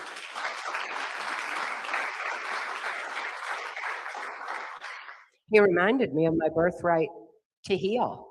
He reminded me of all of that. But when Mark came along, I didn't know good people existed in the world anymore. I only knew trauma my whole life.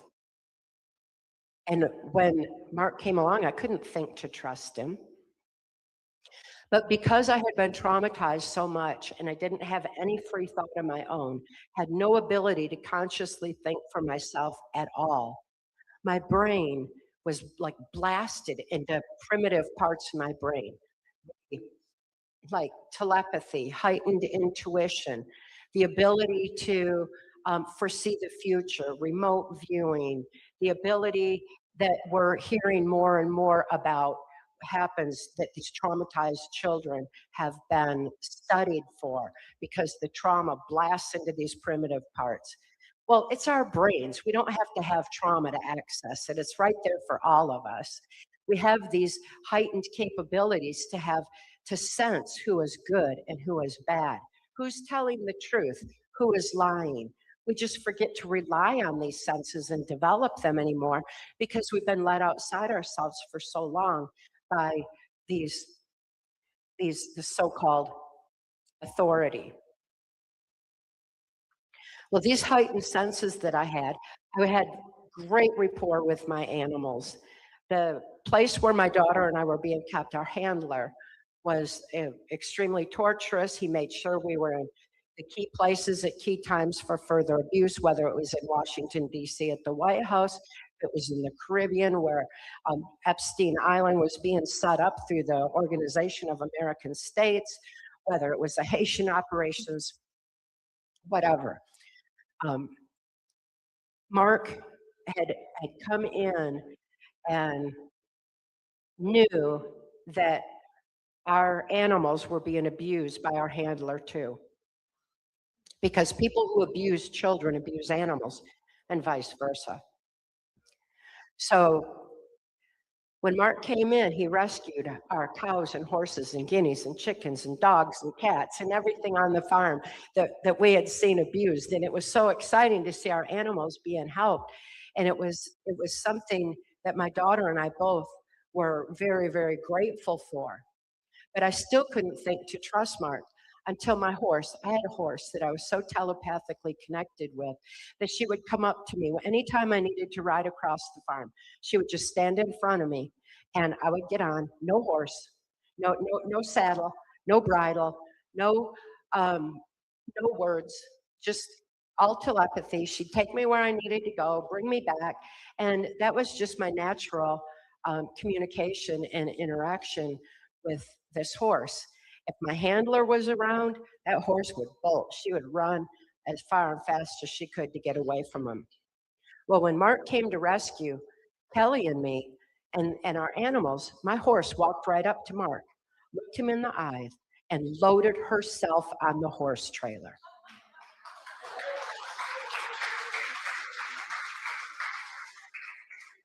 Animals are amazing. How perfect we're in this environment right here, right now for this information. So that showed me that I could trust Mark. It was the animals that showed me that. He had fox and raccoons, and his animals would run and greet him and pat him and love him, and they were always happy to see him. I had never experienced that in my life except for my own interaction with animals. And here they were all trusting Mark. It's like, okay, I can trust Mark. Additionally, even though I couldn't think to know good people existed, when Mark came along, my brain knew that I was safe. My brain knew my daughter was safe for the first time. Just like happened in infancy, but when I didn't know what my father was doing was wrong, my brain knew in infancy. My brain also knew when Mark came along and the neuron pathways in my brain started opening up. As those neuron pathways started opening up, that repressed memory started leaking out and flashing on my mind screen. That repressed memory started surfacing. And I didn't understand it. And Mark told me, he said, the pen is mightier than the sword. Write out your memory. Write out what you're seeing. And he said the very act of moving the pen takes the logic, critical analysis part of the brain to move the pen. So it takes emotionally incomprehensible trauma, shifts it over to logic, where it's written out on paper, consciously seen and dealt with, and healing happens psychiatrically, psychologically, emotionally, spiritually, everything all at once from this one simple little brain hack. Writing by hand. We all can do it. Pick up a pen, write out your fear, write out your trauma, write out anything that's immobilizing you. And then add a solution. Add what you would like to see in the world and how we can get to that point. And what that will do, it'll open the neuron pathways in your brain to be able to overcome that darkness that's holding you back and give you a clear view forward. It opens those neuron pathways in the brain so that we can see and where we're going to go from here. If we get writing by hand back into the school system, that alone will stop the indoctrination of our children. Something as simple as that.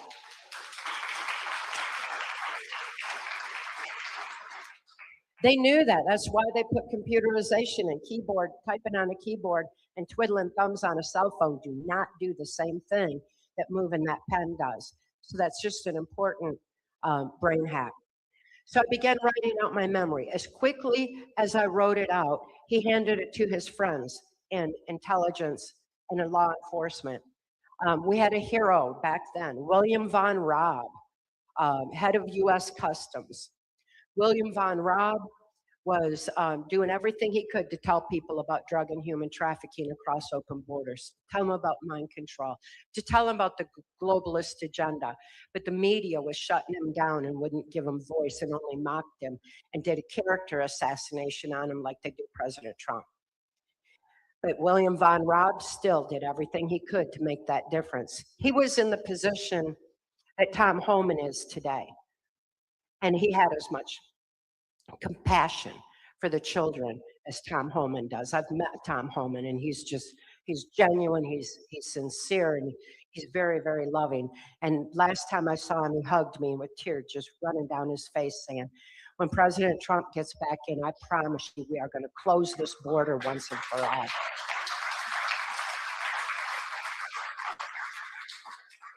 So I've known some good people in government now. Wow, it's like that. Who would have thought? But it's really amazing. As quickly as the information was validated and the evidence was collected, it was being compiled for testimony for Congress in Transformation of America. I told Mark as I was writing out the horrific memory that I had, I said, I cannot deal with what I did under mind control. I cannot deal with what the plan is for humanity. And I especially can't deal with the fact that I could not protect my own daughter from the abuse. I couldn't save myself. I couldn't save her. I couldn't think to do any of that. I could only do exactly what I was programmed to do. And Mark told me, he said, you are not responsible for what you're programmed to do under mind control. Your abusers are. They need to be held accountable for those actions.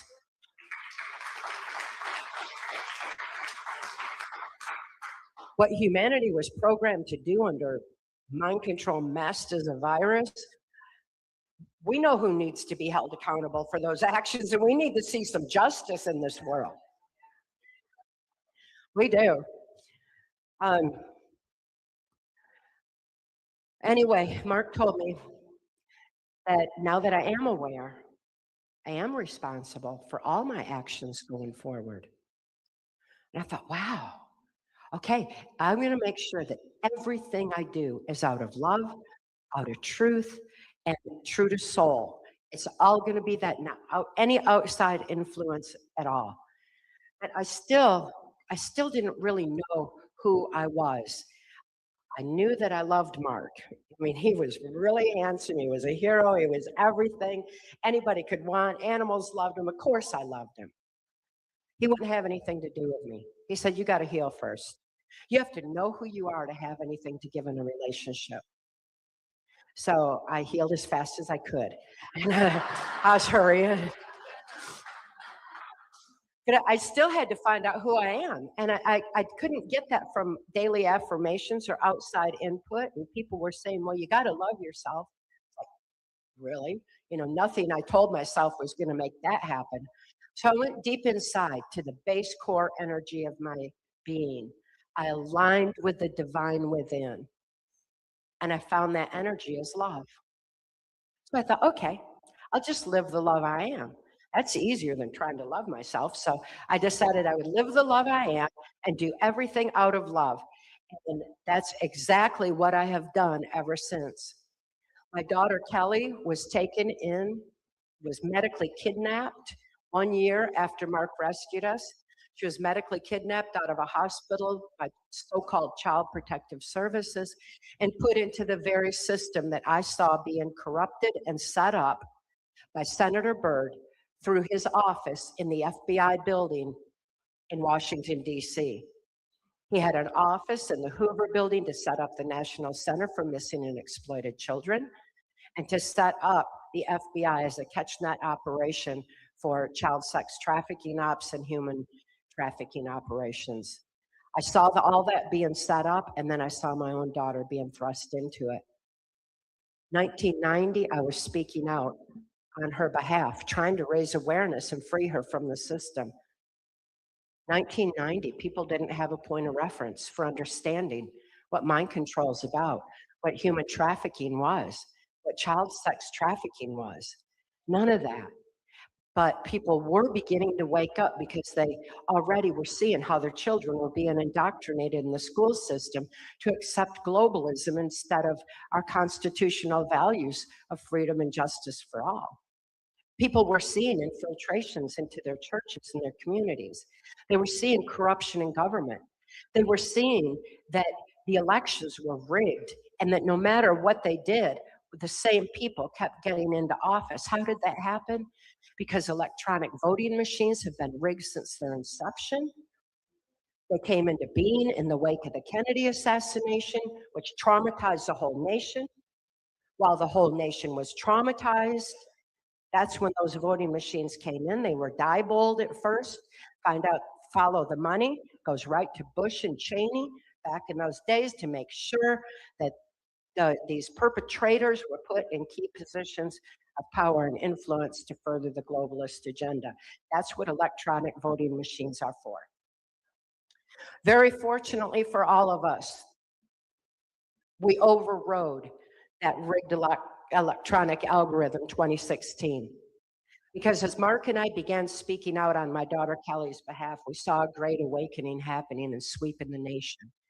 By 2016, so many people were awake and aware that we overrode the rigged electronic algorithm and the voting machines by sheer numbers of us to elect a president that was not Hillary Clinton in her New World Order.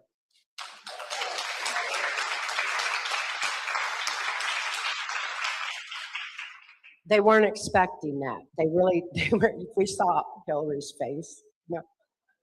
Yes, justice.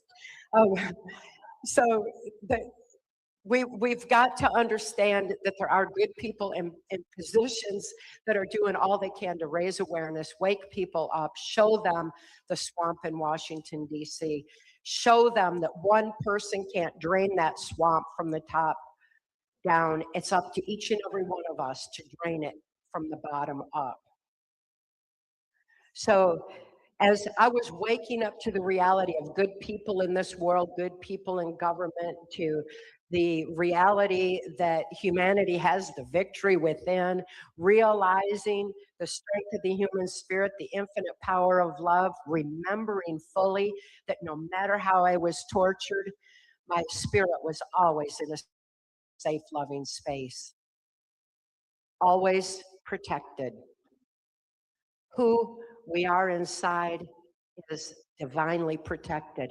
No matter what happens to us in life, it's not who we are. Who we are is within, waiting to be freed, waiting to be able to live our life's purpose, to live the love we are, to make the difference in the world, to be that difference, to live our purpose. What an amazing time to be alive. Each and every one of us here for a reason. Each and every one of us ready to gather that strength of spirit and start making a powerful difference. As I was realizing more and more that Mark and I fell very much in love. Yes. We had the most beautiful relationship. It was not a 50-50 relationship. No one had to dominate. We were 100 in who we are, and we were different. We had disagreements. We never argued, though there wasn't time for fighting over trivial things. We just didn't have time for that. But if we had a disagreement, one of us would learn something.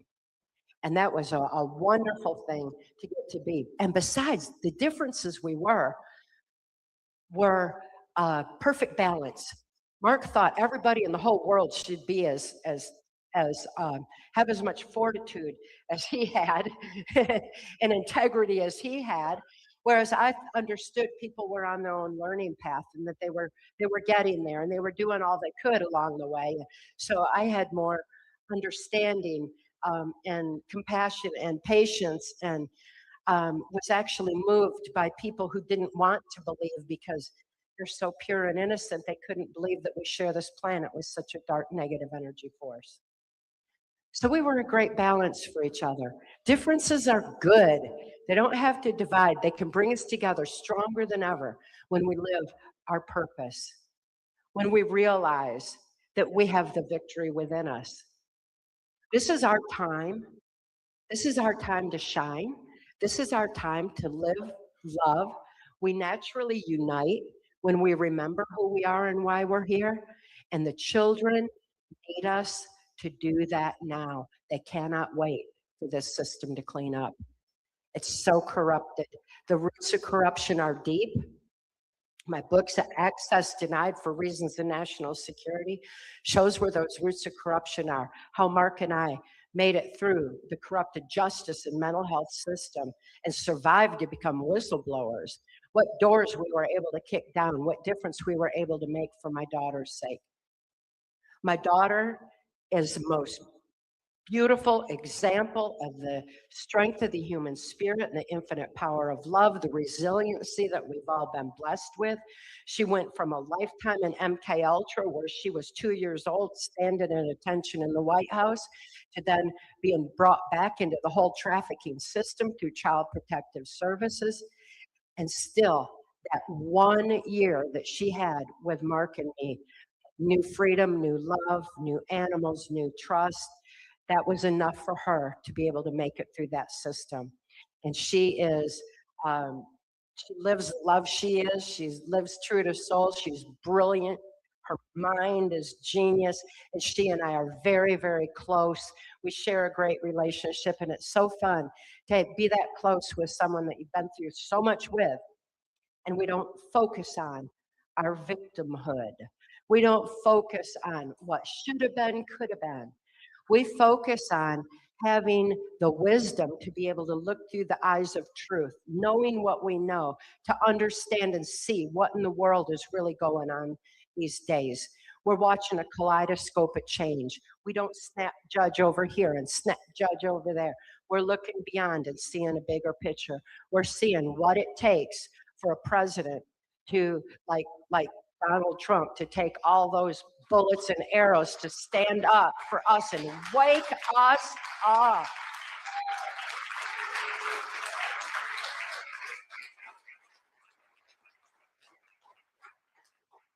I've met President Trump, and I was just absolutely thrilled to be able to use my senses to feel his humanity, his compassion, his soulfulness, his genuineness, and his extreme intelligence.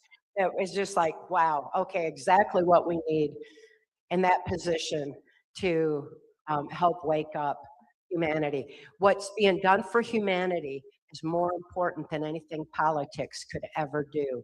And that's been known for a long time, that changing politics is not going to matter unless we, the people, wake up and start governing ourselves, take that self-responsibility, start protecting our children, be the change we need to see in the world, live the love we are, and stand up for all that we believe in light of truth. We've got the victory within us. Let's live it. Let's claim it. This is our time.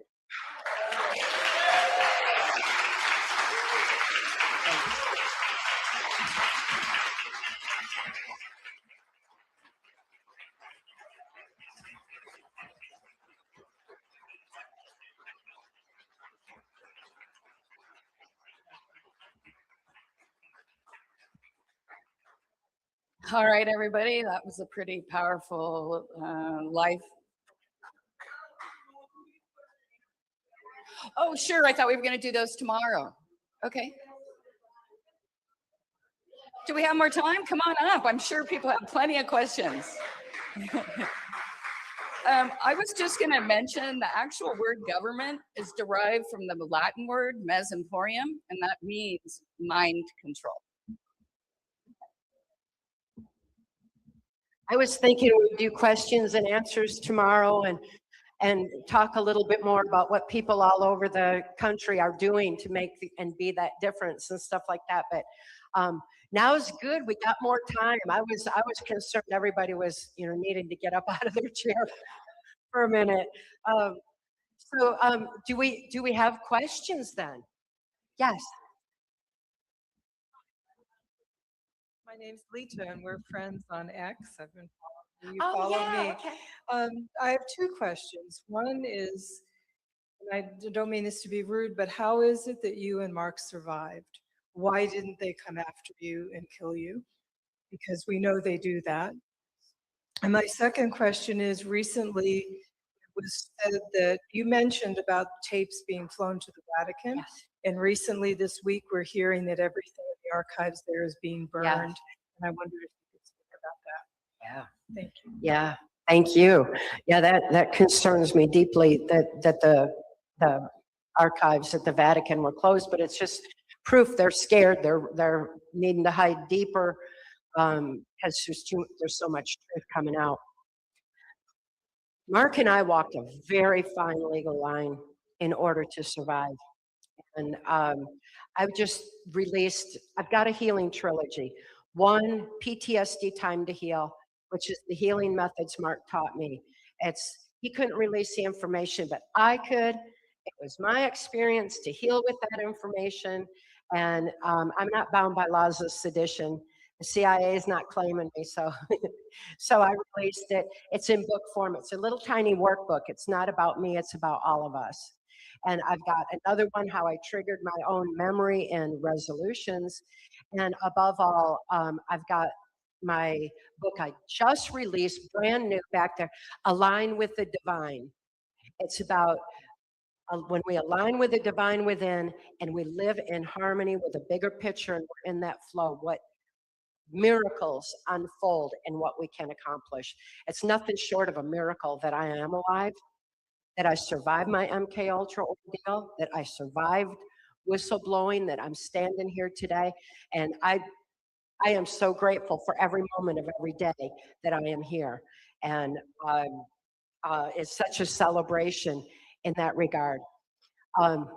But Align with the Divine has other aspects on how it was we were able to survive and walk that fine legal line.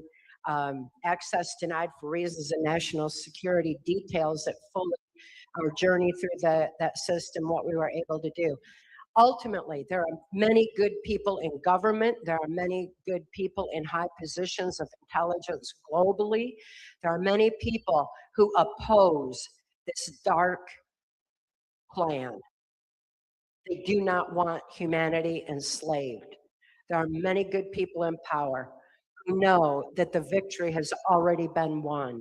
We know God wins, and they know that. And there has been a huge effort to make sure that that happens. So Mark and I had a lot of protection.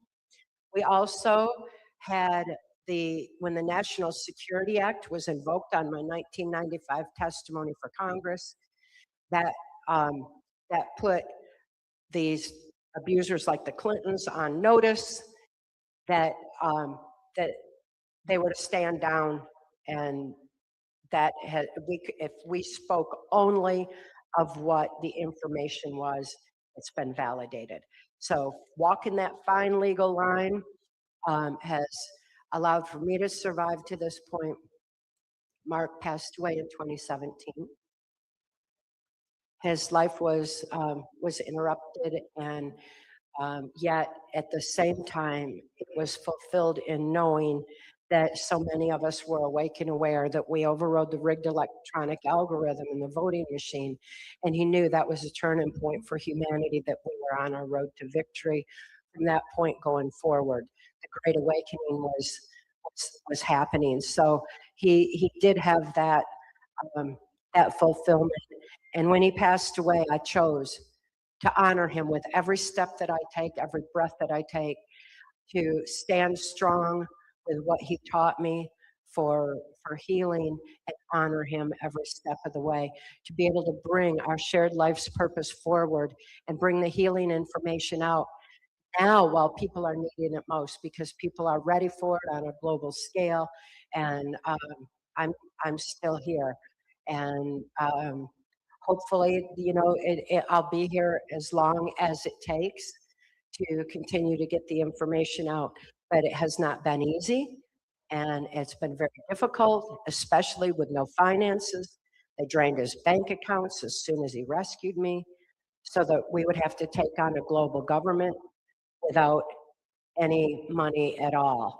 So they told him that they could take his life savings for saving life, and that's what they did. No due process.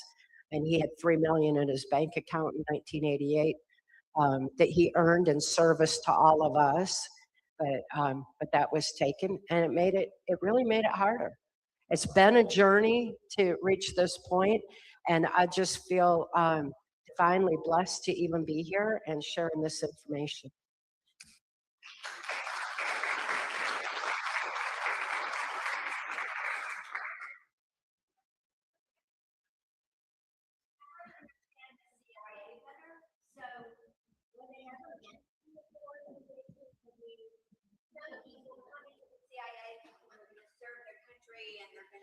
have this glorious career and then they end up being evil? Or you know what I'm Did everybody hear her question? Yeah. So I wanted to understand the CIA better. I wanted to know if people, was it ever an organization to be good, where it was to serve the country? And do individuals come into the CIA thinking they're going to serve the country and have this remarkable, meaningful career and end up evil? There's good and bad in everything, but the CIA from its inception was criminal because it went into place in 1947 with the National Security Act. They were to carry out the secret agenda that we've imported into the country with Project Paperclip.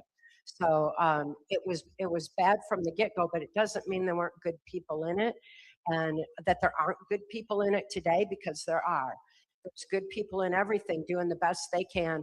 But their voices are usually censored. Anybody who's making the positive difference from the inside is in a precarious position, but they're there. I was certainly the last one to think that anybody in intelligence could be good, or anybody in the military, or anybody in government, but they're by far the majority. Just like Mark said, there's good people everywhere. We've just got a very corrupt system. As far as I'm concerned, though, the FBI, by its very structure, is absolutely corrupted. I don't know how we can clean it up. They have authority over our local law enforcement. They can go in on any child sex trafficking case and take it over and thrust them back into Child Protective Services. They are the enforcement arm to get the kids back into the trafficking system. So it's a heck of a mess there. I have a movie that I participated in along with General Flynn and others. It was called 1,000 Pieces. It was released in 2020, and it was following through with President Kennedy's determination to scatter the FBI and CIA into 1,000 pieces. And that's why Kennedy was assassinated. And what needs to be done today is we have got to clean up these corrupt agencies, the corrupt system, and it's corrupted by its very structure. So we've got a long way to go. Again, all the more reason why it's up to we, the people, to start making the difference in our own communities. Yes. What was the president's role, like whoever was the president at that time, to like, did that person have to approve it? I'm reading the book and I'm seeing a little bit about Ronald Reagan, where he had made a comment, she's in, or something like that, meaning he was talking about you. Did the president have to approve a person that's the MK Ultra program? Is that how that worked? There's so many levels of MK Ultra. MK Ultra is what was imposed with mind control masked as a virus. It's all the same components. So it's MK Ultra is actually just a structure. Project Monarch that I was born into is a multi-generational project, and it is ultimately what we've all experienced for generations now, ever since they started manipulating our knowledge base and promoting the pedophile agenda subliminally, beginning with the Disney cartoons. You know, Disney was research project Paperclip. He was part of Paperclip, and he was friends with Werner von Braun. And you start asking yourself, what does a child's cartoon have to do with NASA? Mind control. You know, so MK Ultra mind control has many different facets, and various presidents are either a part of it, like George Bush Sr. and Bill Clinton, or they're victims of it, like George Bush Jr., which is in my documented testimony for Congress in Transformation of America. And then there are those like Donald Trump, who are acutely aware, has a knowledge that's our defense against mind control, and is exposing mind control and not subject to it. So, you know, you got a sliding scale all across the presidency. Ultimately, the presidency has very limited power. not only because of Congress and because our Constitution gives power to we, the people, but they have limited power for various reasons.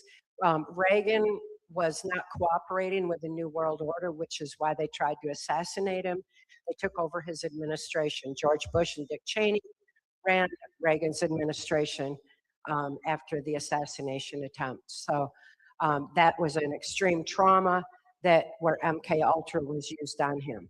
So we've got a vast array there, and it's something we need to be aware of that global leaders are affected by, so that we understand what in the world is going on and stop blindly following leaders that have been selected rather than elected, and these various leaders who have agendas that are vastly different from what they're subliminally NLP in our brains to think they're about, you know. So we've got a lot to learn, and ultimately listen to what President Trump has been telling us. He keeps saying he restored power to the people. He's given power back to we the people. That means it's up to us, and we need to stop blindly following any leader. I love President Trump for what he's done for humanity, for exposing child sex trafficking, MK Ultra, for exposing the swamp, for everything amazing he's done like that. But it doesn't mean I blindly follow and adhere to everything politically that he does. Besides, that's a kaleidoscope of change. He'll be doing something over here to fool somebody over here, and what he's doing is beyond my scope of intelligence. So I'm not even really following that aspect, and I don't believe in war. And you know, I mean, I've got a million things that I think free on, and we all need to do that. So no matter who is president, no matter who we've got in any position of power or influence, no matter who's leading our church, no matter who the school superintendent is, we all need to start taking self-responsibility, govern ourselves, take back our power, and live the love we are.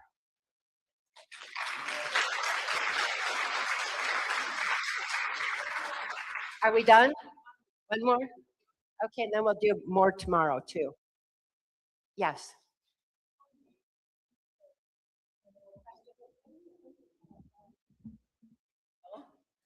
Netanyahu and Trump's relationship to that whole dynamic. Could you? I have no opinion. Okay, that's a quick answer. I do know that Netanyahu was trained at the School of the Americas right here in the United States before he ever was in any position of power. So, you know, I don't understand that whole dynamic, and I don't buy into it. I feel that it's quite a distraction. Anything that gets us looking over here, blaming a group, blaming, takes our focus away from who's really guilty, who these perpetrators are. It's only a handful at the top. Follow the money, and you'll see who's pulling strings on the media and on so many aspects. And we'll find out they're the perpetrators, and don't be distracted by all the others. So I really don't have an opinion on that, except that I have the insight to know that we don't need to be buying into distraction and blaming any one group. Thank you so much. Thanks again.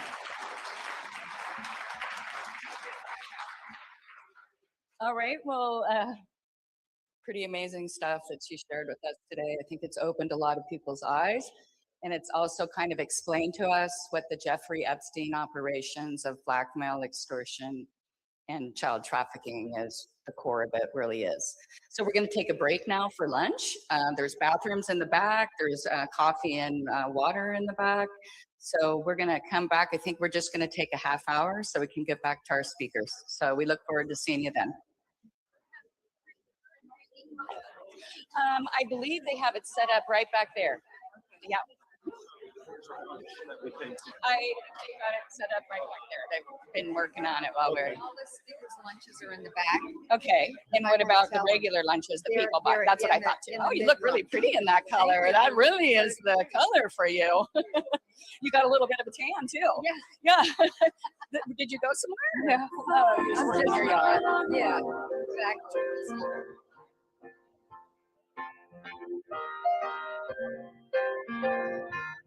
The fires are burning.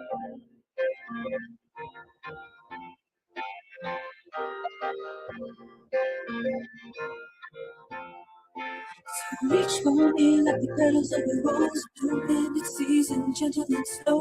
My body is the mountain, the ocean, the river, the sand and the soul. The life giver, so come on now, my friend. Speak to me, help me understand. Let us walk together. Take my hand and we will heal this land. Reach for me, the petals of the rose, bloom in its season, gentle and slow. My body is the mountain, the ocean, the river, the sand and the soul. The life giver, so come on now, my friend. Speak to me, help me understand. Let us walk together. Take my hand and we will heal this land. Fires are burning.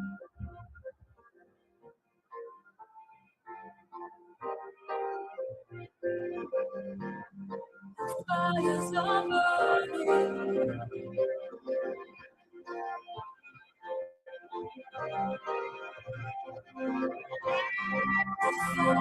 So reach for me like the petals of a rose, bloom in the season, gentle and slow. My body is the mountain, the ocean, the river, the sand and the soul. The life gives us come on down, my friend. Speak to me, help me understand. Let us walk together. Take my hand and we will heal this land. Reach for me like the petals of a rose, bloom in the season, gentle and slow. My body is the mountain, the ocean, the river, the sand and the snow. Life gives us all now, my friend. Speak to me, help me understand. Let us walk together. Take my hand and we will heal this land. We will heal this land. We will heal this land. We will heal this land. We will heal this land.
If anybody,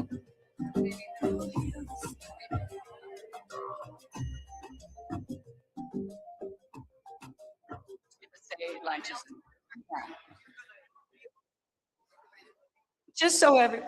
just so everyone knows, the lunch, if you purchased your lunch, it's in the back, and the speaker's lunch is also in the back.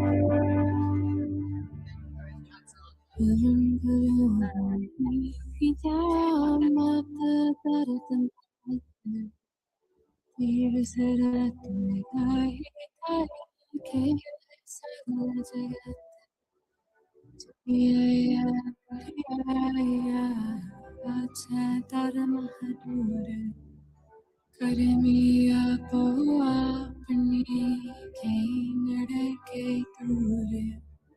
Tinni nadia hiya, ke masaka kale. Nare ke te mugu chale, ke ti churti nale. Tinni nadia hiya, ke masaka kale. Nare ke te mugu chale. Katie Churti Nala, Katie Churti Nala. I'm guru, I'm guru, I'm guru. I'm guru, I'm guru, I'm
Om Shri Mahalakshmi.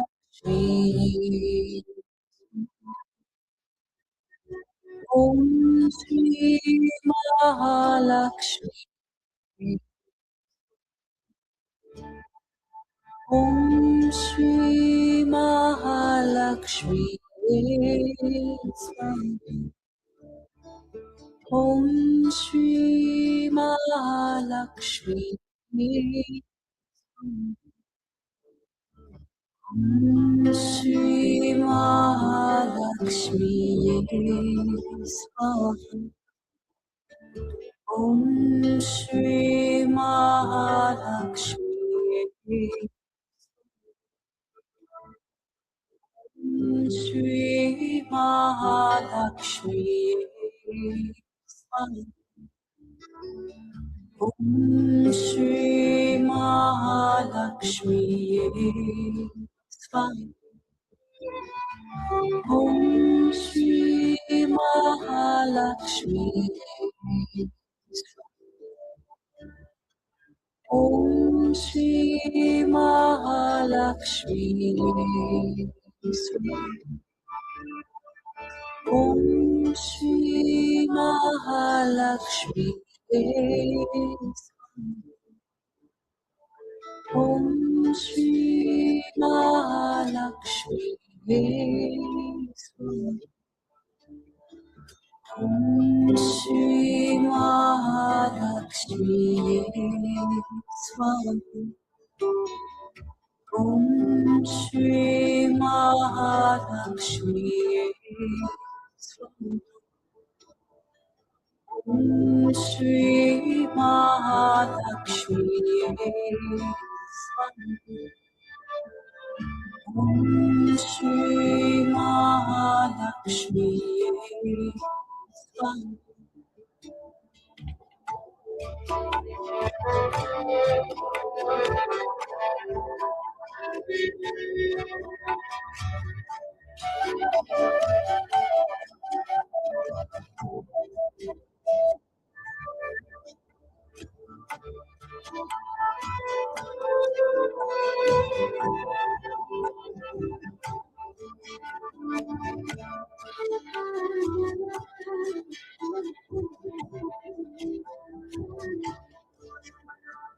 Om Shri Mahalakshmi Swaha. Om